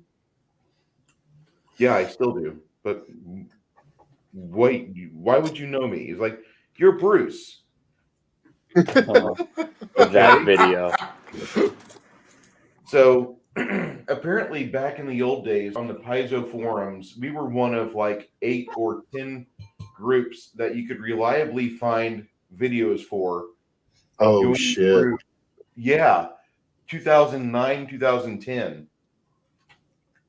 And I guess we fired off like the West Coast, like a bunch of people watched that because they didn't know how they were going to do the 3.5 to Pathfinder conversion. But this guy explained to me, he's like, no. I'm a senior PFS guy, and I'm still going to try to fight for PFS 1 because I like first edition a lot more than the second edition stuff. But your videos, the way you fired off and got back from your crew, you really and you kept those videos up. I show up those videos, especially the one where the guy says, I can't die. Like, that was like our first video, dude. He's like, yeah. And then the next week you killed him with 3 nat 20s. Yeah, he moved away to Alabama. We don't know what happened to him. I think I've talked to him once. I've talked to him a couple of times, but I hope he's doing well. That's my takeaway. I don't have any animus towards Zine at all. He's a good guy. He was kind of lost like I was in Illinois. He was going from bad job to bad job to bad job. And then he washed out. And once he washed out, like, all of his prospects were really starting to dry up, and his hope was going away. You could see it. So him leaving that area was tantamount to his success. I don't know what he's doing now, but I just hope he's doing well. Illinois is like a black hole. It's like Illinois is like that scene from Godfather where he's yelling. It's like, every time I get out or I try to get out, they keep dragging me back in. It's waking up to a dead horse's head. That's why I think. That's why I consider Illinois. Because I've moved out Illinois several different times, and I keep finding my way right back here. It really depends. You know how you stop that?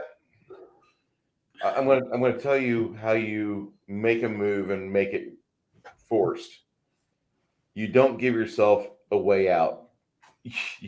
You go the Matt Foley way if you have to, and I mean it. You get down, and when you can't make it somewhere like Nashville or Texas, you live in a van down by the river. And you don't let yourself fail, dude. You just keep pushing and get crap job, go to next crap job, until you find a job you like and get good with it. 2009. Wow. That's when that's when we recorded those videos. I just went back and looked through your thing real quick to see how long it had been. 2009. Jesus. This guy was talking to me about this, and he's like, I've watched all your videos on Rise of the Rune Lords, and you didn't air the one where they killed Karzog. So he was a little upset about that, and I told him what happened and which characters died and all that, and he was like, "Well, are you all still friends?" I'm like, "Well, most of us, some people got divorced and some people got together and kind of yeah." So Oh, speaking of quitting, I got somebody at somebody else's table to rage quit. That's also on video though too. Russ quit that game. Yeah, that was his last game with me. I mean, both you and him were having really crappy. You would roll a die at the table and you'd grab it and you'd tell me it's a 15. I saw like a 7. You and Capron were both doing that crap. He's not denying it. Yeah, he's not denying it at all. Capron, Yeah. you both sitting next to each other, smiling. hey, look at the cigar. Gee, I wonder. I like Roll20. Can't hide that shit, unfortunately. Yeah, yeah. No, what me and it happens. The wife even goes called out. Yep. But the dice wasn't really the issue that night. I was feeling particularly froggy, and I can outsmart him with my, in the next room. Give me a moment, guys. Go ahead. Go ahead, Garrett. All right, I said give me a moment. I like Russ. I do. I don't want him to get harm. Okay. I feel differently about your friend Richard, and I mentioned He's not my friend. that's not my friend. He's your friend. He's no. Friend. Friend is a bit of a strong word. Stretch. That is a huge stretch. Okay, I can firmly say that individual is not my friend, especially after living with him for 3 months and him nearly killing me a multitude of times with my allergy, with the one thing that would put me in the ground. Like I had to dance around on eggshells on that one. That is a dick move, I will admit. I can't believe he's still around. That's the part that, like, when he was in Decatur, I wanted to just get rid of him. He pissed me off at the store so much, and then he was a charter member, but we could revoke charters, we could revoke memberships there if somebody was just irritating people. And on a Sunday night, I'm a VP of the club. I moved to where we give you a week probation. If you don't improve, you're booted. And that week I had to work late every night. Well, that little bastard went in every night and he hosted games. And he got everybody to feel sorry for him. And I had no foot to stand on when it was Saturday. And I'm like, I want to get rid of him. And everybody else like, but he's been running games while you work. I was a little upset.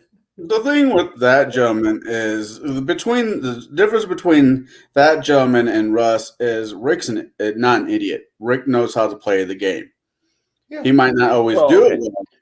They both know how to play the game. They just play it in a way that don't align with our methods of play or our concepts of play.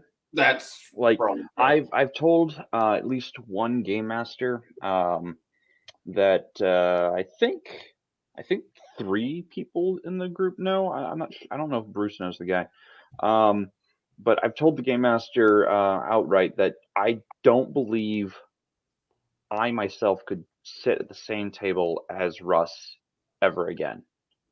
Like, and if that means I don't play with that group ever again, so be it. Because I tried, because another game master within that same group had a game running, and I couldn't do it. I could not bring myself to do it every week. It was rather unfortunate. You know, I used to also live with Russ at some point. I lived with him for a 2 years. year and almost 2 years, I think. Almost 2 years. Yeah, and I just had enough. And there's various reasons that I won't get into, in public about it. Hey, But I just it's a public forum with only thousands of people possibly watching. right. I won't get into it on a public forum about my problems with the individual. Because that at the end of the day that's more between the two of us. I can't sit at the same table with that individual anymore. It's unfortunate, but that's life. Sorry to hear that. But He actually, Russ, in a weird way, taught me how to be a better player in a really weird way of what not to do, how not to act, how to take a shower before you go to somebody's house, not to eat them out house and home, and not how to act in general. Because of him, I think I became a better player because I don't play the one-up game. Oh, you do too. You do too. I do not. Uh-huh. Uh-huh. I'm in Bruce's game. Do I play the one-up game in Bruce with you, Bruce? not really. Oh, You might, but I haven't yet to see it. I'll say that. You do it. You don't do it at other people's table. I get it. I see how it is. Okay. Uh-huh. Uh-huh. I'll be a dick at Jade's table. To be fair, to be fair, I've been watching too much Letterkenny of late. I love sitting at Jade's table. I love that. I love having him as a DM. He is a great DM. But the rub to all this is me and him have been friends far, far too long. So we know how to poke each other. Would you say that's fair?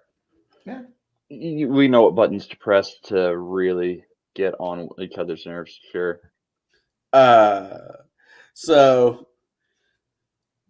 if I got invited to another one of his games, I would definitely be on my best behavior 75% of the time.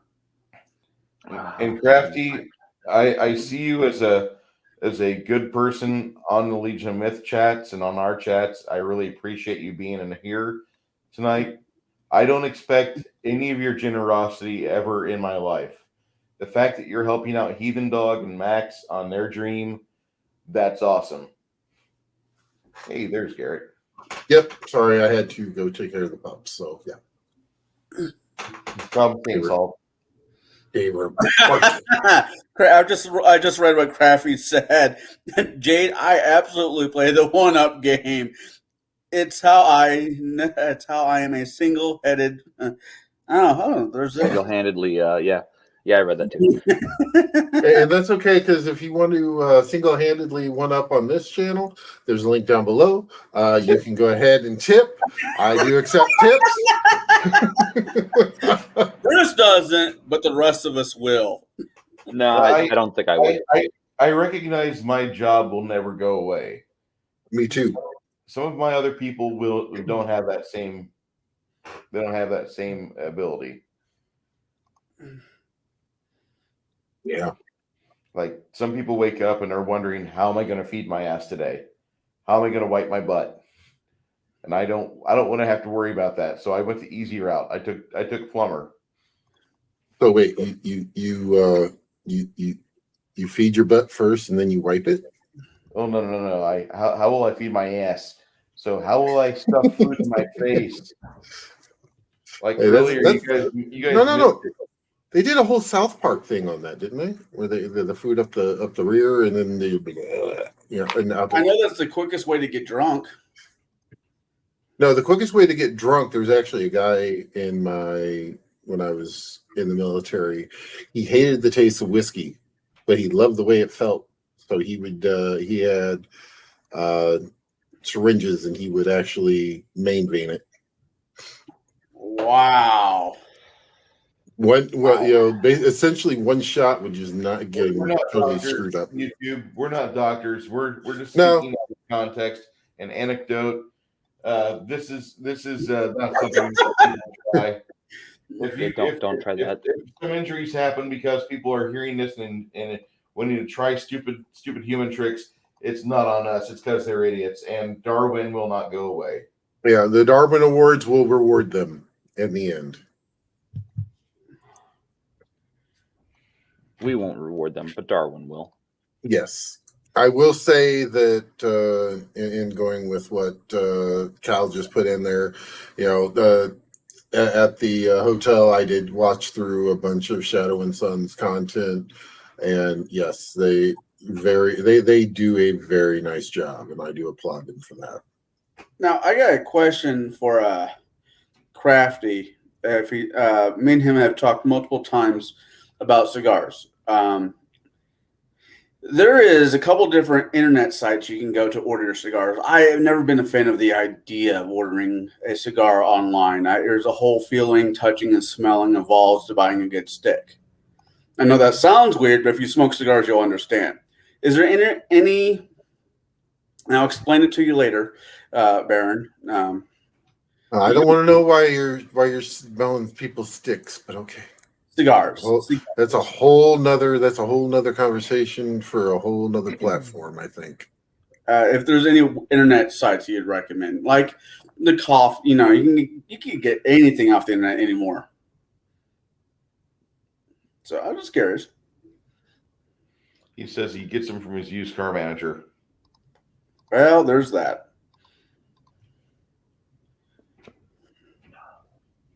I got moved down to Texas. No, not really. I don't want to move to California, though, either. California is prettier. I'll say that. Yeah, but everyone from California is moving to Texas. Well, there you go. There's some available housing for you. Texas right now. I wouldn't say we have available housing. I'm on a wait list. Honestly, if I did not have a daughter and I was, I'm 38. If I was 20 years younger, that would make me 18. So I'll do the old grown-up thing over again. I'd try my luck probably up in Alaska. Because back when I was younger, I was in decent shape and I never minded the cold. Interesting. Plus, they pay you to live there. So they say. You get paid by the oil and gas industry.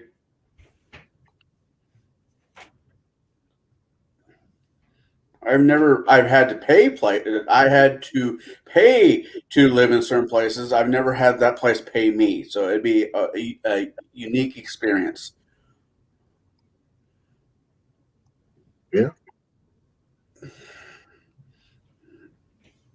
So, and while I had the pups out doing stuff and everything, I was thinking, what is one of your best stories you have as a player from gaming? Ooh. I got a couple. I'm sure Jade's got a library.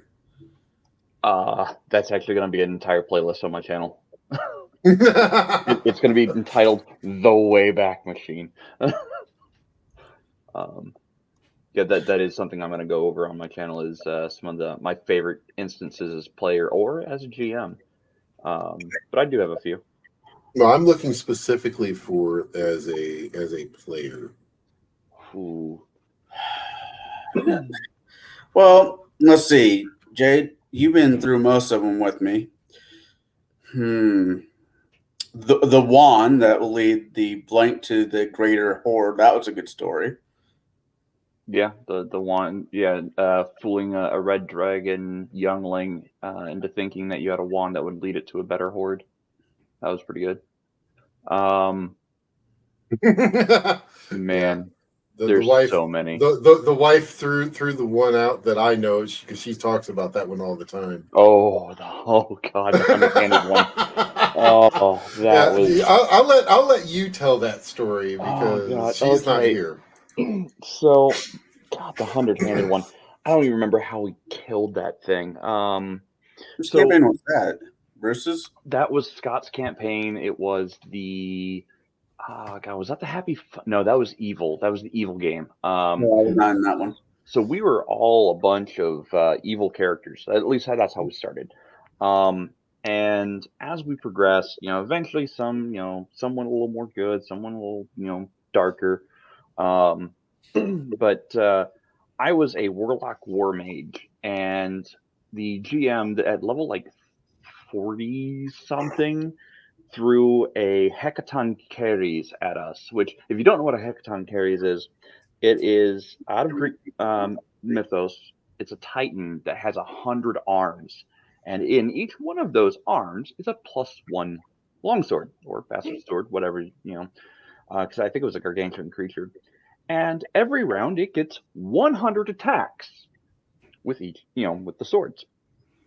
So it can pretty much now Pathfinder changed it to it just makes an AoE attack and attacks everything in the area, but no, in 3.5 it wasn't that way. And good Lord, that was a messy fight. Holy Event, because we were evil, so yeah, of course it had Holy Avengers, because the GM was very evil like that. So I, being Warlock War Mage and exceptionally squishy, I'm like, I'm not gonna get anywhere near that thing. It's ground based. I'm flying. Heck no. That's just a big no.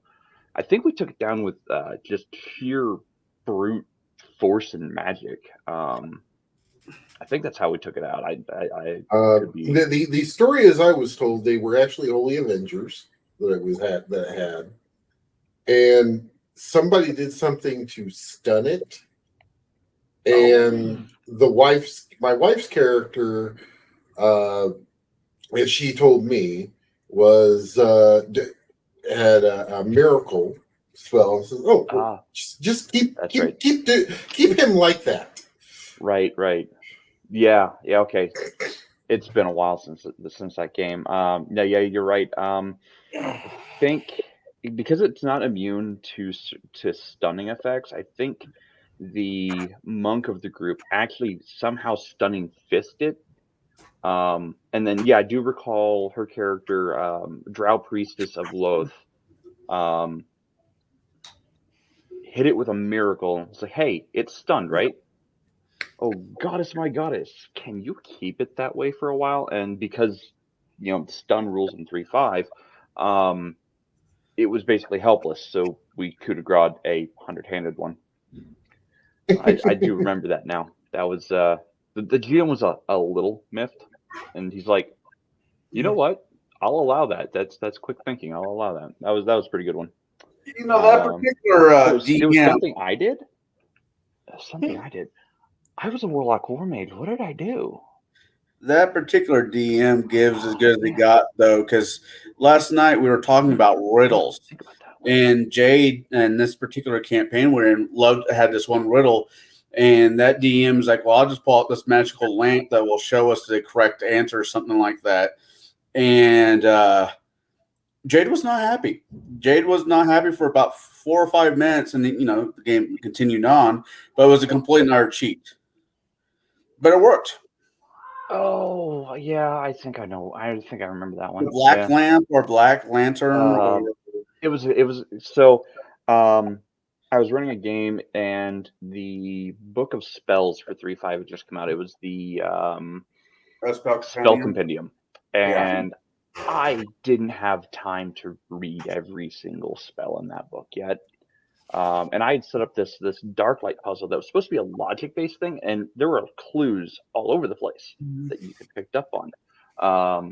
And the one player decided, I'm just going to cast this one spell and defeat the whole thing. I'm like, well, that's a spell I don't know, but okay, let's move on. Wow. I was a bit miffed, but it's fine. Yeah. Yes. The here, I'll blow this up. This is one of the shirts that I got for my wife Aha. for Christmas. Her 6-pack. Yep. Yeah, so I can't actually remember what I did as Gonna work? Warlock Warmage Okay. to stun the 100-handed one. I can't remember what it was I did. You're not gonna lend me Puddles. Not happening. Cozy Daddy. He asked for you. Now, correct me if I'm wrong. That wand, the wand trick I did with the young red dragon, that was my first campaign. I was like, Yes, it was. Bro, Bruce, do you have any favorite moments as a player? as a player, Yeah. I want to say the campaign we played this last year. A friend of mine ran a campaign where he had one Saturday where we were playing a good party, and I was playing the paladin. And the evil Sunday or the evil Saturday game was my necromancer from 3.5, and it was a lot of fun. But I mainly talked in my necromancer's voice as a Skeletor ripoff. Jesus. What? Yep. What? Nasally voice. Yeah, Yeah. you got to do it right, and I like that part. That was my favorite part of it. I'm going to pull him into my campaigns on Saturday. What? Yeah, you're gonna pull Jade into your Saturday campaigns? That would be awesome. the necromancer. Oh, No, I will say I had a lot of fun playing 3.5 Ninja, even though it was broke as shit. That was like the most broken class of that time period. God, Yeah. the way you were introduced in that, Rick. Oh my God! As you guys are traveling down the road, you see some movement in the bushes. Up pops a guy in pajamas, or some variation of that. And Yeah, I'm like, really? yeah, that was not the way I was imagining that one going down. So I'm not a fan of the Hollywood ninjas, who wear like all like super dark blue or black and masks and stuff. No, my favorite ninja is actually from an anime called Samurai X: Trust and Betrayal. It's a film. It's Ronin Kenshin, but it tells the backstory of Ronin Kenshin. He is my favorite ninja. Now, a lot of people are going to say, well, he's not a ninja, he's a Ronin. Well, no, he was actually trained in the way of stealth and Iaijitsu. So he's a little more like a ninja than he is a samurai or Ronin. Just the way, how he approaches combat in that movie. But the way I think ninja it should be portrayed in most games or even film is they wear plain clothing. You don't know they're a ninja because you think they're just another person, and then you're dead and you don't know why. That to me is true, or not necessarily true, but that to me speaks more of the shadow warrior type than the Hollywood shadow warrior type of wearing all black and only going out at night. Yeah, how many? That's a very Ask a Ninja question there. How many ninja weapons are there? Enough. What's the most dangerous pastry? No. So the next question to that is, what is the best ninja move out there? The one that kills you. And if a ninja could be a food, what food would he be? A cream puff. Very deadly cream puff. The powdered sugar is actually powdered swords, and the cream filling is actually poison. Yeah. And the edges of the pastry are very sharp. Yeah. I love to ask an ninja. Well, no. And then you have what does a Shaolin monk drink? What's all? I was expecting that. Yeah, I should have been expecting that. I really should have. The thing is, I did that to a buddy of mine at work that I used to work with, and over at Kroger's they had in the the super health nut aisle, they actually had a product called Wa Ta. It was Wahtaer. So I bought that for him after I told him that. It was on his desk till at least until the day I left, which was in hell, God, December. Hi. What? No. What? Damn. Is it What happened? What'd you break? I didn't break anything. I painted the claws the wrong color, which give it 30 minutes, I'll dry and I'll repaint it. It's just annoying. Mm. I'm not even 100% sure I like that color on the wing, under wing, and it's a necro flesh color. Paint it all blue and then do the necro flesh as a wash on it. Ooh, there you Yeah, go. I can do that. I know I'm happy with this bone as I have. I'm happy with that. By no means is this a Bruce special paint job. I don't think I do too horrible of a job. No. Yeah, but I mean, with the blue, you can do that necro wash over it just to kind of give it that dead skin look and feel to it too. The trick is dry wash. Is when you're not happy with something, you just put it down and walk away and find something else to pick and get back to it. Because all you're going to do is, it's like cooking. You know you're screwed up, just start over. Put it aside and start over because you're not. Yeah, I wish I had done that on Tuesday. But no, I decided I could salvage my chicken orzo soup and turn it into a chicken pot pie, and then my wife ended up in the ER. I mean, as close as you are, not as close as your parents are to a store. You know, I mean, it wouldn't have been a huge heartbreak for you just to run over to buy new. It wasn't. It wouldn't have been, too difficult to do that. But at the same time, I felt like, so we had cooked chicken soup or chicken orzo soup in the crock pot for the entire day on Monday. And unfortunately, we added the orzo way too soon, and it just became mush. So I'm like, all right, you know what? I'll filter out all of the pasta mush, and just have the chicken, the carrots, the celery, and maybe like a third of the liquid left over, and then we'll turn that into chicken pot pie or something. Which sounded like a great idea, and it would have worked, but we left the chicken out for far too long. While it was cooling in the crock pot.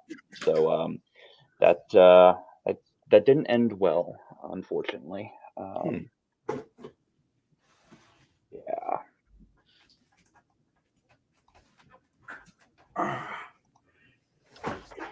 Yeah. See, I hate painting and I love painting beholders. Because beholders, by definition in the book, can be anything that they imagine color-wise. Yeah. So, and it makes me like, the problem is I'm like, I don't know what colors to paint this guy. Red dragons are red, blue dragons are blue, green dragons are so forth and so forth and so on.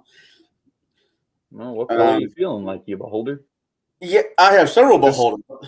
I have just remember. Well, no, just remember one thing: beauty is in the eye of the beholder. Oh, that's horrible. But accurate. You're welcome. Yeah, can you drive down to? Oh, see, I was reading the Craftian. I misread something. I thought it was a Pathfinder 5th edition question. I'm like, nope, it's a driving thing. Yeah, I think those are free. The F's are freeways. I think. You know, out of they don't have they don't have interstates out there in California. They have freeways. 3.5 produced a lot of books for that system, more books than they really probably should have. But I still have to say the Dragonomicon is probably one of the prettiest books I own from that edition. Just for the fluff standpoint, yes. I really wish Pathfinder would have done it. 5e actually just dropped a new variation of the Dragonomicon. And I just don't have it in me to go buy it. I don't want to buy any more books after I got done with Pathfinder. I will if I have to, but I just don't want to. The urge is not there. I can understand that one. I mean, I eventually will when they become secondhand on the secondhand stack over at Just for Fun. I'll slowly pick them up. They already are. Yeah. But I just don't have it in me. Now, there's nothing against these books, from my opinion. From my opinion, not the rest of the panel. From my opinion, there's nothing wrong with these books. There's some really gorgeous artwork in these books, but I just don't have it in me right now. Not when you can get the PDF for next to nothing on the internet. Bruce, you are doing the I'm holding my peace hand holding. That I'm What? not going to comment. See, for the people in the chat are watching Bruce's hand, when you're holding your hands like that, you're holding yourself and you're self-comforting yourself not to say or do something that you really want to do. That's Bilanguage 101.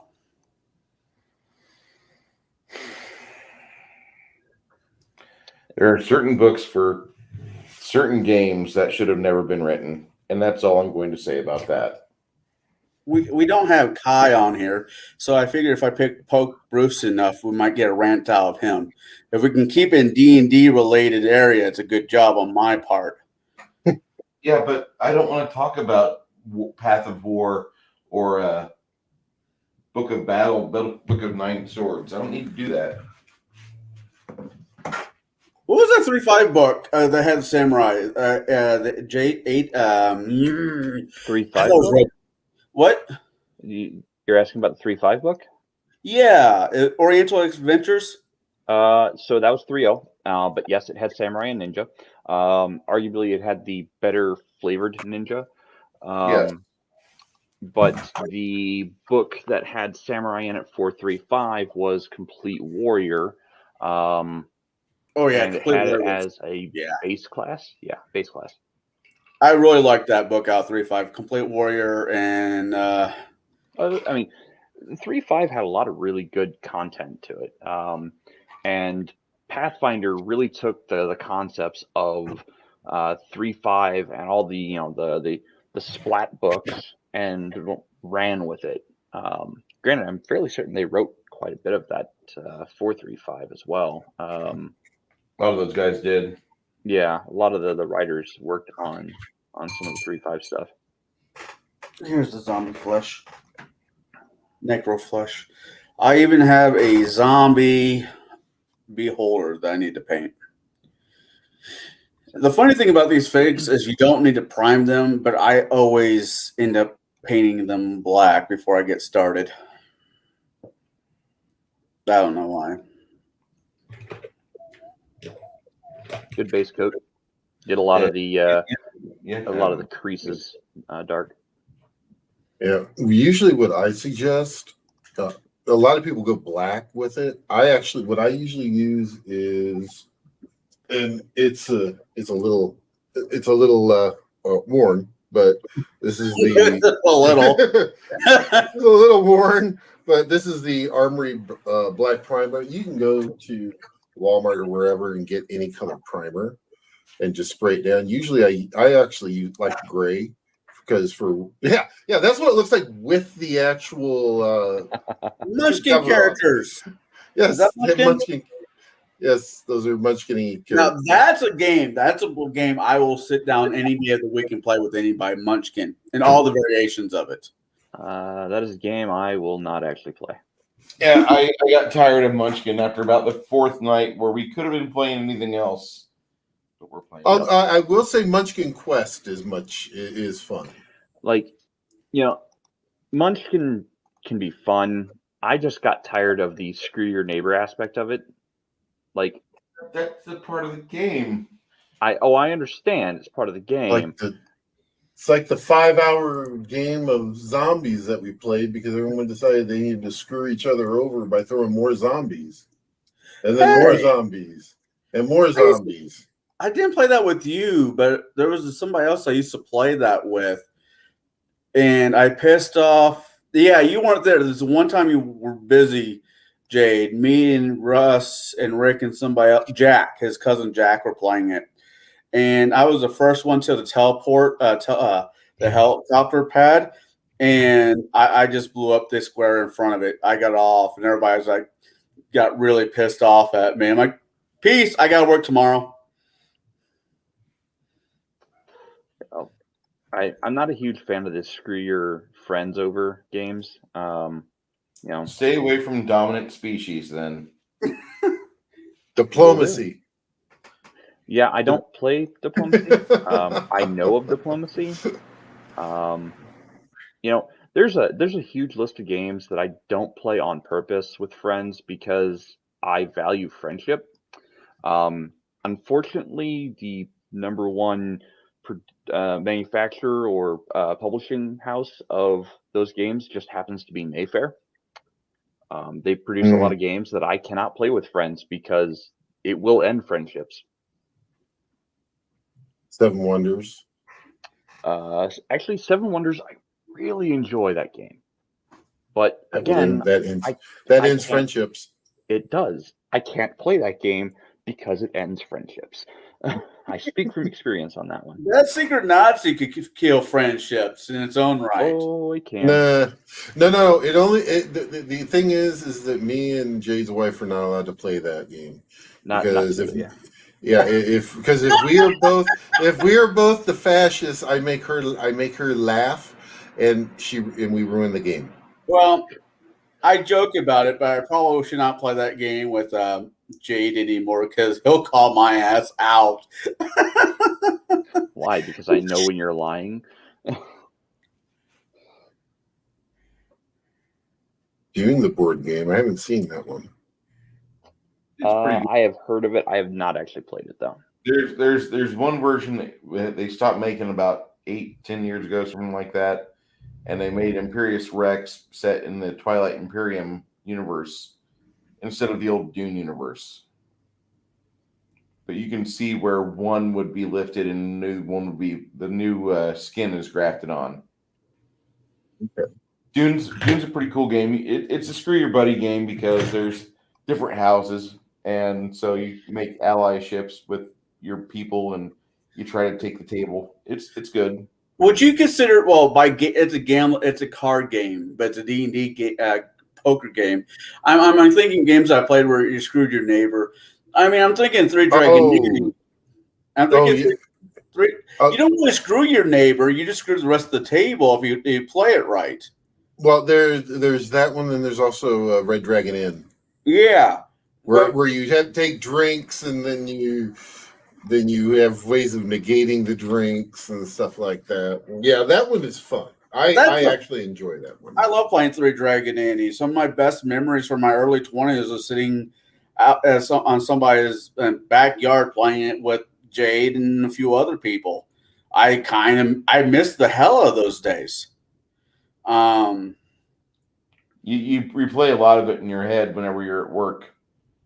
If you're like me, you go to work and like you start thinking about things that were said or done around a game table in the 90s or early 2000s, and you wonder what happened to those people. So you get home, you start searching for people on the web, and like you find them on like prison databases, and you realize that not everybody is like you. I mean, I have this ex-girlfriend who I met at one of these gaming scenarios together. She was technically on a date with somebody else at that evening. I was not aware of this. Me and her actually kicked it off, and me and her started dating. And the other group of people did not find out about it until a couple days later when we went to CC's Pizza over there in Sheridan Village or Evergreen over there. Which is gone. Yeah. Yeah. Only thing It was over so there. good. Yeah. Damn. It was all right. Although I'm not a pizza snob, I do like a good pie. I really do. For those in the Peoria area, I recommend Rizzi's. Rizzi has a really good pie. But CC's had this, what was it? Macaroni and cheese pizza. And it was good until you were analyzing the texture of it in your mouth. I'm like, this is it's good, but kind of weird. Kind of wrong. Yeah. But it was so good. Yeah, I mean, I agree. It was good. It just was texturally wrong. See, it was like talking about textures. I'll mix shells and elbows with mac and cheese. My wife will not eat it because it's not right texturally. It's the same damn thing. I can't mix my noodles. I'm even if I'm mixing, regular spaghetti with angel hair noodles. I can't do it. I will do it with my alcohol though. What was that? That's like the person I was training with. She literally has an OCD problem where she can only eat things in two. So she got some hash browns, and she has to eat them two at a time. If there's a single one left, she'll throw it away. She won't eat it because she has to have two. And I'm sitting here going, I need to excuse myself for a minute. I'll be right back. What was speaking of mixing things together? What was that mean you used to drink the hell out of? It was half sake, half vodka. Vodka. It was half sake, half vodka. It was a fruit basket that jumped up and roundhouse you in the mouth. It was it got you drunk. It was called vodka. It was really tasty. Unfortunately, it was sake and vodka, and like I said, it was a alcohol that would jump up, roundhouse you in the mouth with a fruit basket. It was just roadhouse. Yeah, it was dangerous. It was dangerously smooth, sweet, and tasty. Not to be mixed up with brown house. No one wants a brown house, especially on an airplane. Speaking of those things, everybody here has a small list for those who watch TV. Everybody has a list of shows they watch. Is there any ones you watch just for pure irritation? Irritation? Irritation. Because I'm like, I like what? If something irritates me, I avoid the hell out of it. Well, I like the History Channel. I enjoy watching the History Channel. I just wish they'd go back to actually telling real history. They have like history. Discovery has the Moonshining Masters or whatever, where they're having contestants. And I'm like watching the show the first time I'm watching it, and I'm like, okay, this is kind of cool. I can see how they can get away with this legally as long as they have the license. I get it, but the contestants keep wearing the same outfits when they're supposed to be like a couple week. Well, we'll fly you back out here 5 days later. Why are they wearing the same clothes? For consistency. Continuity. Consistency. Yeah, it's a continuity thing. Because I'm like, are they really making moonshine, or are they just because everything that they're doing on the show is 100% correct? How to make shine? It is legitimately 100%. It's specifically for continuity's sake. Because if a person is suddenly change, this is why like in animated shows, or even like live action shows, people will wear the same outfits or same costumes in a majority of the show. It's for continuity's sake, because that's how you identify the individual. It's like, I think it was Sheldon would always wear like the Flash t-shirt, and then with long sleeves underneath that were rolled up. That was the costume or the outfit was as much part of the character as the person who played the character, and it's an element of cinematography. Okay, well, I'm just watching the show and like I'm really enjoying it, but why are they wearing the same fucking clothes? That makes no fucking sense to me. Well, thanks for pointing that one. Yeah, Baron said it first. It's definitely for continuity's sake. I don't know. I'm really tired of some of these shows I'm enjoying only popping out 6 episodes a season. It is what it is right now. Yeah, I know, Shadow, you're not into TV, and that's cool. I just like to have something on in the background. I live by myself most times, and quiet house will drive me insane. Sure.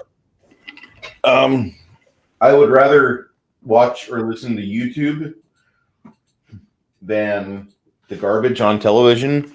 It's called programming for a reason. You see, and that's the thing is, I don't think I've turned on my cable box since we got cable installed in the house.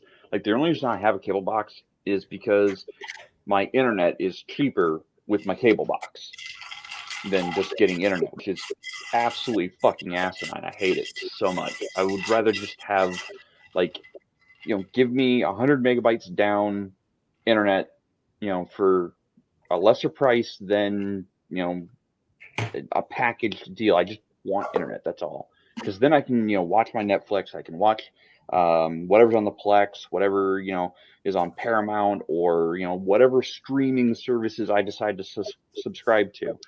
That's how I choose to watch or get, video entertainment. Is like, I'll go to Crunchyroll or Funimation for my anime. I don't watch cable or standard television anymore at all. I will only get Crunchyroll. I think it's Crunchyroll. It's one of those anime channels. When the new season, or after the new season of Dragon Ball Super has ended, then I will power watch through it. Then I'm just done with it. I'm the same way with HBO and Stars. I'll binge watch. You only want to watch Dragon Ball one way, abridged. I never got into it. Fortunately, they're no longer doing that. What? Yep, they basically decided to stop making abridged. Now, I will never offend. I will never defend this Frieza saga. That took way too fucking long. That took way too freaking long to get through. But I grew up watching original Dragon Ball, then Dragon Ball Z. That was my part of my Saturday ritual in the morning. And when Dragon Ball G whatever, the weird off season series that came out, Dragon Ball GT or something like that, I'm like, no. Then when Super dropped, I'm like, oh, this is like the Dragon Ball I watched when I was a kid. So, and I also have I have 3 kids technically, and it was kind of nice sharing stuff that I watched as a kid with my children, because with a lot of shows we just don't have the opportunity. I can never show them the old black and white Dennis the Menace or Flipper. Well, you can. It's on a streaming service somewhere. Yeah.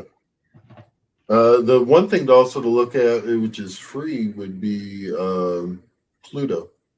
They have a lot of dedicated channels that have Pluto stuff like and that on Tubi. them. Mm-hmm. Pluto and Tubi are both really good. Yep. I can vouch for Tubi because I happen to know the owner. So yeah. I watched Pandorum not long ago on Tubi, Mhm. and they had a really good selection of sci-fi that I've been wanting to see. The reason is because the owner is very big into sci-fi. He's actually also a mod maker for a game that I play, which is Space Engineers.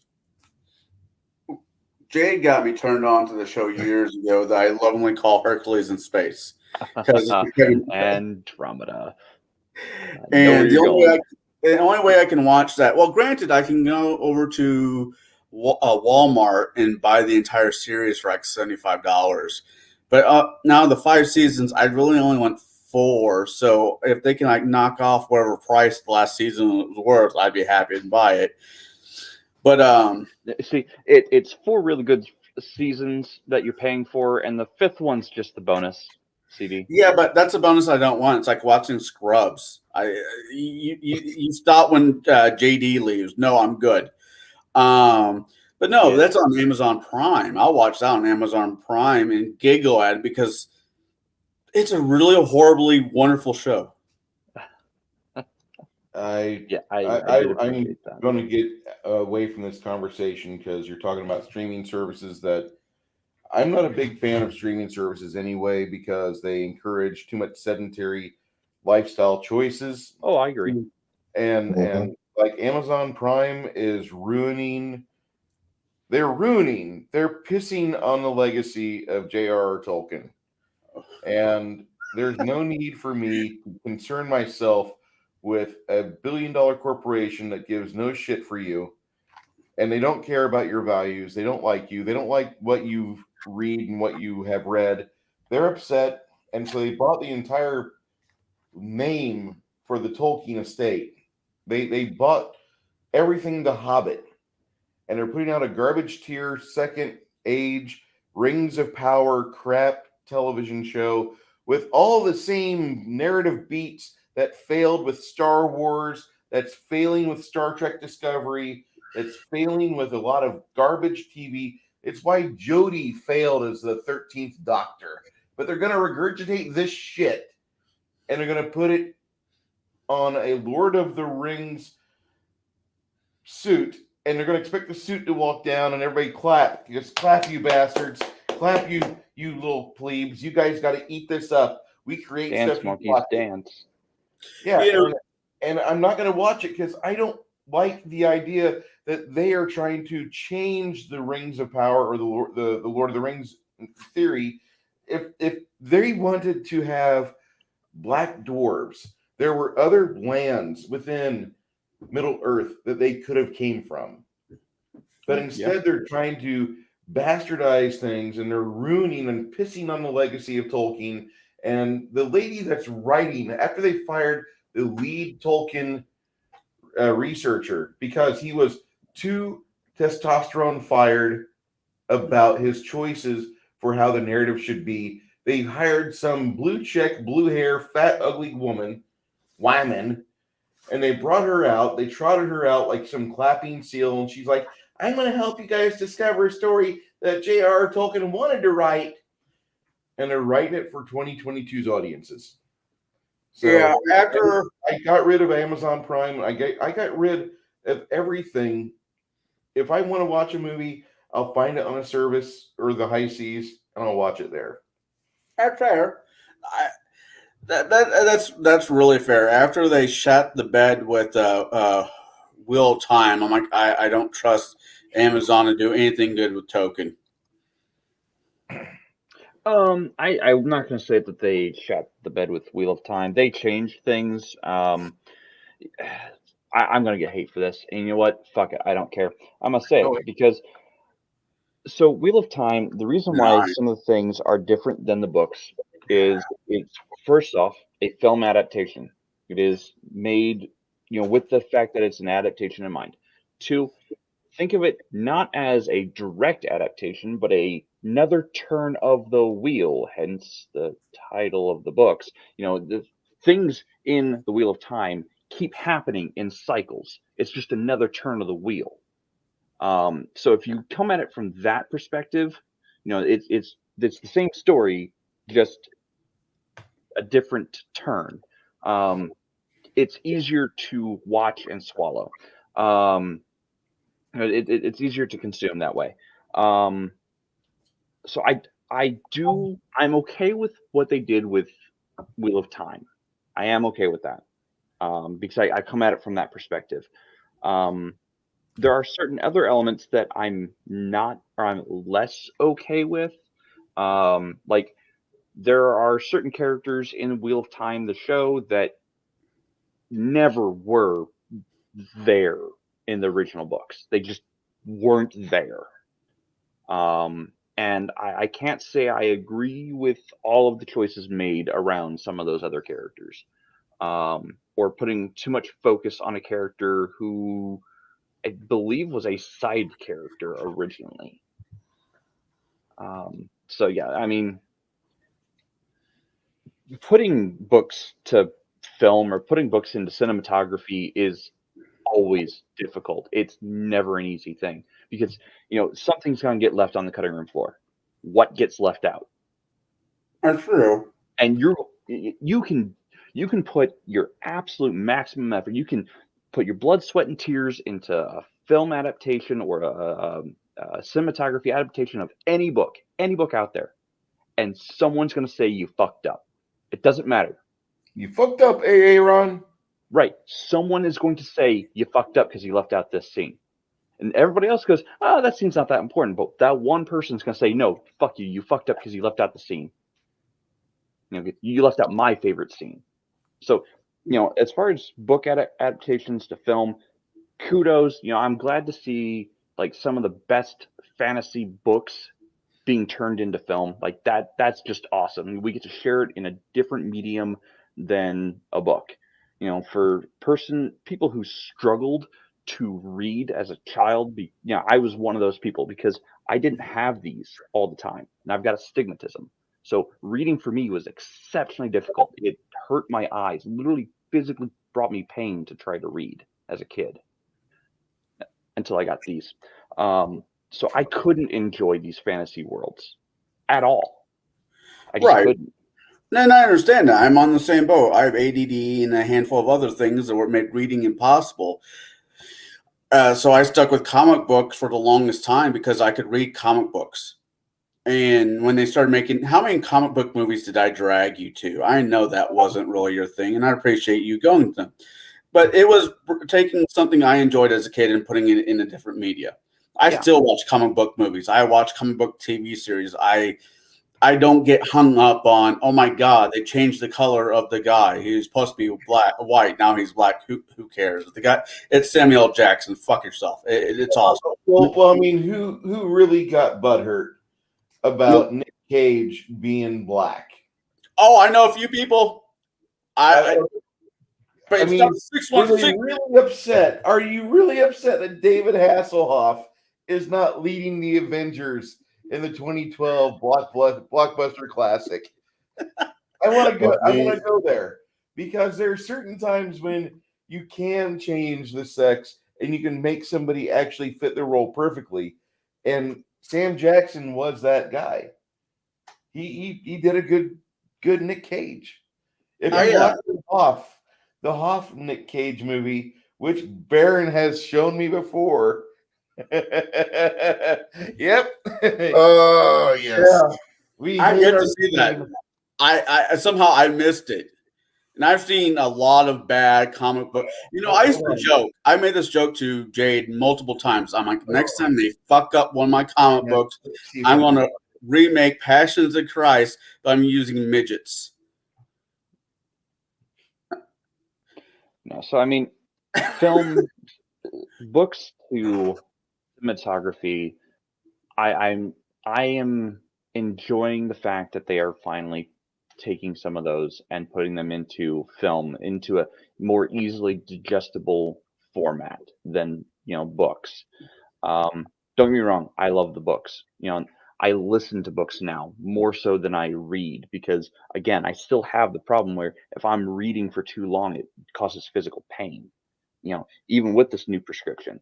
So I like the books more than I like the film adaptations, but the film adaptations are easier to consume because they have all the visuals. They have, you don't have to spend a paragraph describing a room. You see the room. Like with me, I think I've talked about this before. The first season of True Blood was amazing. The issue is that my wife at the time, she got me hooked to actually reading the books. The books were very well written. And after when season 2 started and they did not kill off Lafayette, I stopped watching it because they at that point they diverged from the actual books. Wait, which character? So hard. He was the cook. Oh, that guy. Well, unfortunately, he passed away in real life. He passed away some years ago. That guy was an amazing actor, and I never read the books. he was the best part of the show, True Blood, for me there for a couple seasons. So if I never, like I said, I never read the book, so I never had that problem. If it wasn't for the Harry Potter movies, I don't think my daughter would have actually ever sat down and watched read the Harry Potter books. I wouldn't have. And the other thing is too, it's like when they did the Magicians Yeah. on Sci-Fi, it was actually supposed to be not a college but a high school. Great movie. But the thing is that it's supposed to be a high school, and all the sex, drugs, rock and roll was supposed to be going on. Well, of course they couldn't put that on TV, so they made it a college. So, but they diverged on that for so much. I stopped watching it after like the first like half dozen episodes. Yeah, just of the diversions. For me, I've read the book. That's my biggest thing. If I hadn't read the book, I think I'd have been fine. Honestly, I love it when the episode turns into a 5-minute musical. Under Pressure. Okay, Glee boy. Hey, you know what? I did Glee in high school, so you can. I like Glee also, so I'll fully admit that. But some of the stuff, a lot of the stuff that I actually liked out of Glee was actually a lot of the mashup stuff. So Oh yeah, and there's very few movies out there, comic book movies, going back to that this is the hill that I'll die on argument. But Okay, there's a movie in theaters right now. We're gonna watch a trailer for it because Morbius.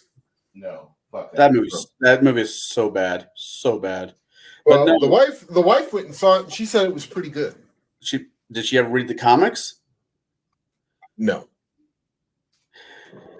I was going to say the movie that I will actually, this is the hill I'll die on argument with people, is the last 3 Spider-Man movies with Tom Holland. They are amazing. They're absolutely amazing, and they're the closest to the Peter Parker comic books I read as a kid.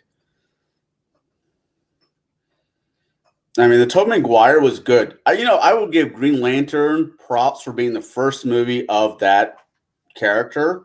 It was a horrible movie, but at least they tried. It was a great movie. When you give me my superpowers, please no green. What was that one from? No animated studio. Deadpool. Yeah, no animated. Yeah.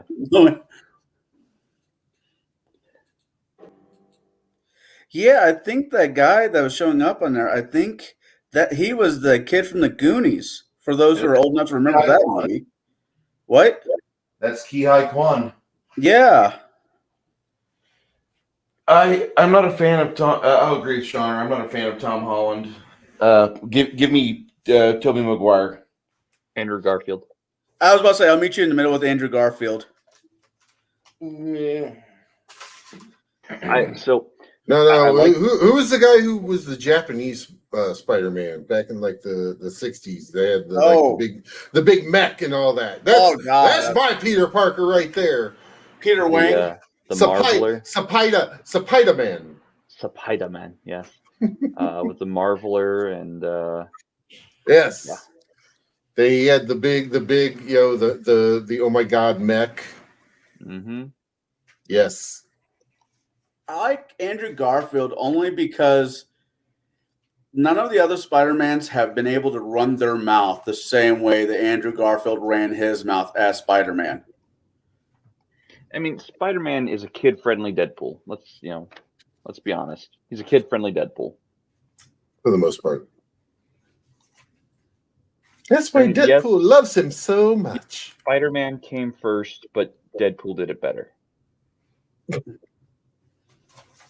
All right, guys. Well, we're getting into almost the 3-hour mark, and I do apologize. I am starting to get tired. I've been up since 5 o'clock this morning. So I think we're going to go ahead and leave it here for the night. If Bruce, if you want to pick up the stream after this, you're more than welcome. No, I think we've honored Max, and we've done our best to honor Max in the Legion of Myth Friday Night Chill streams as best as we can. I was hoping we had more people in here, and there might have been, but when I came in here, I was like, we got to have Max back next week. This is true. He brings a party. He does. He does. So everyone, definitely want to thank you all for joining us. I'll go ahead and throw my Discord and guild it in again. Thank you. That way you guys can join me there. We want to just thank everyone. I also want to thank my fellow table breakers here, the Cigar GM, Jade, and of course Bruce. And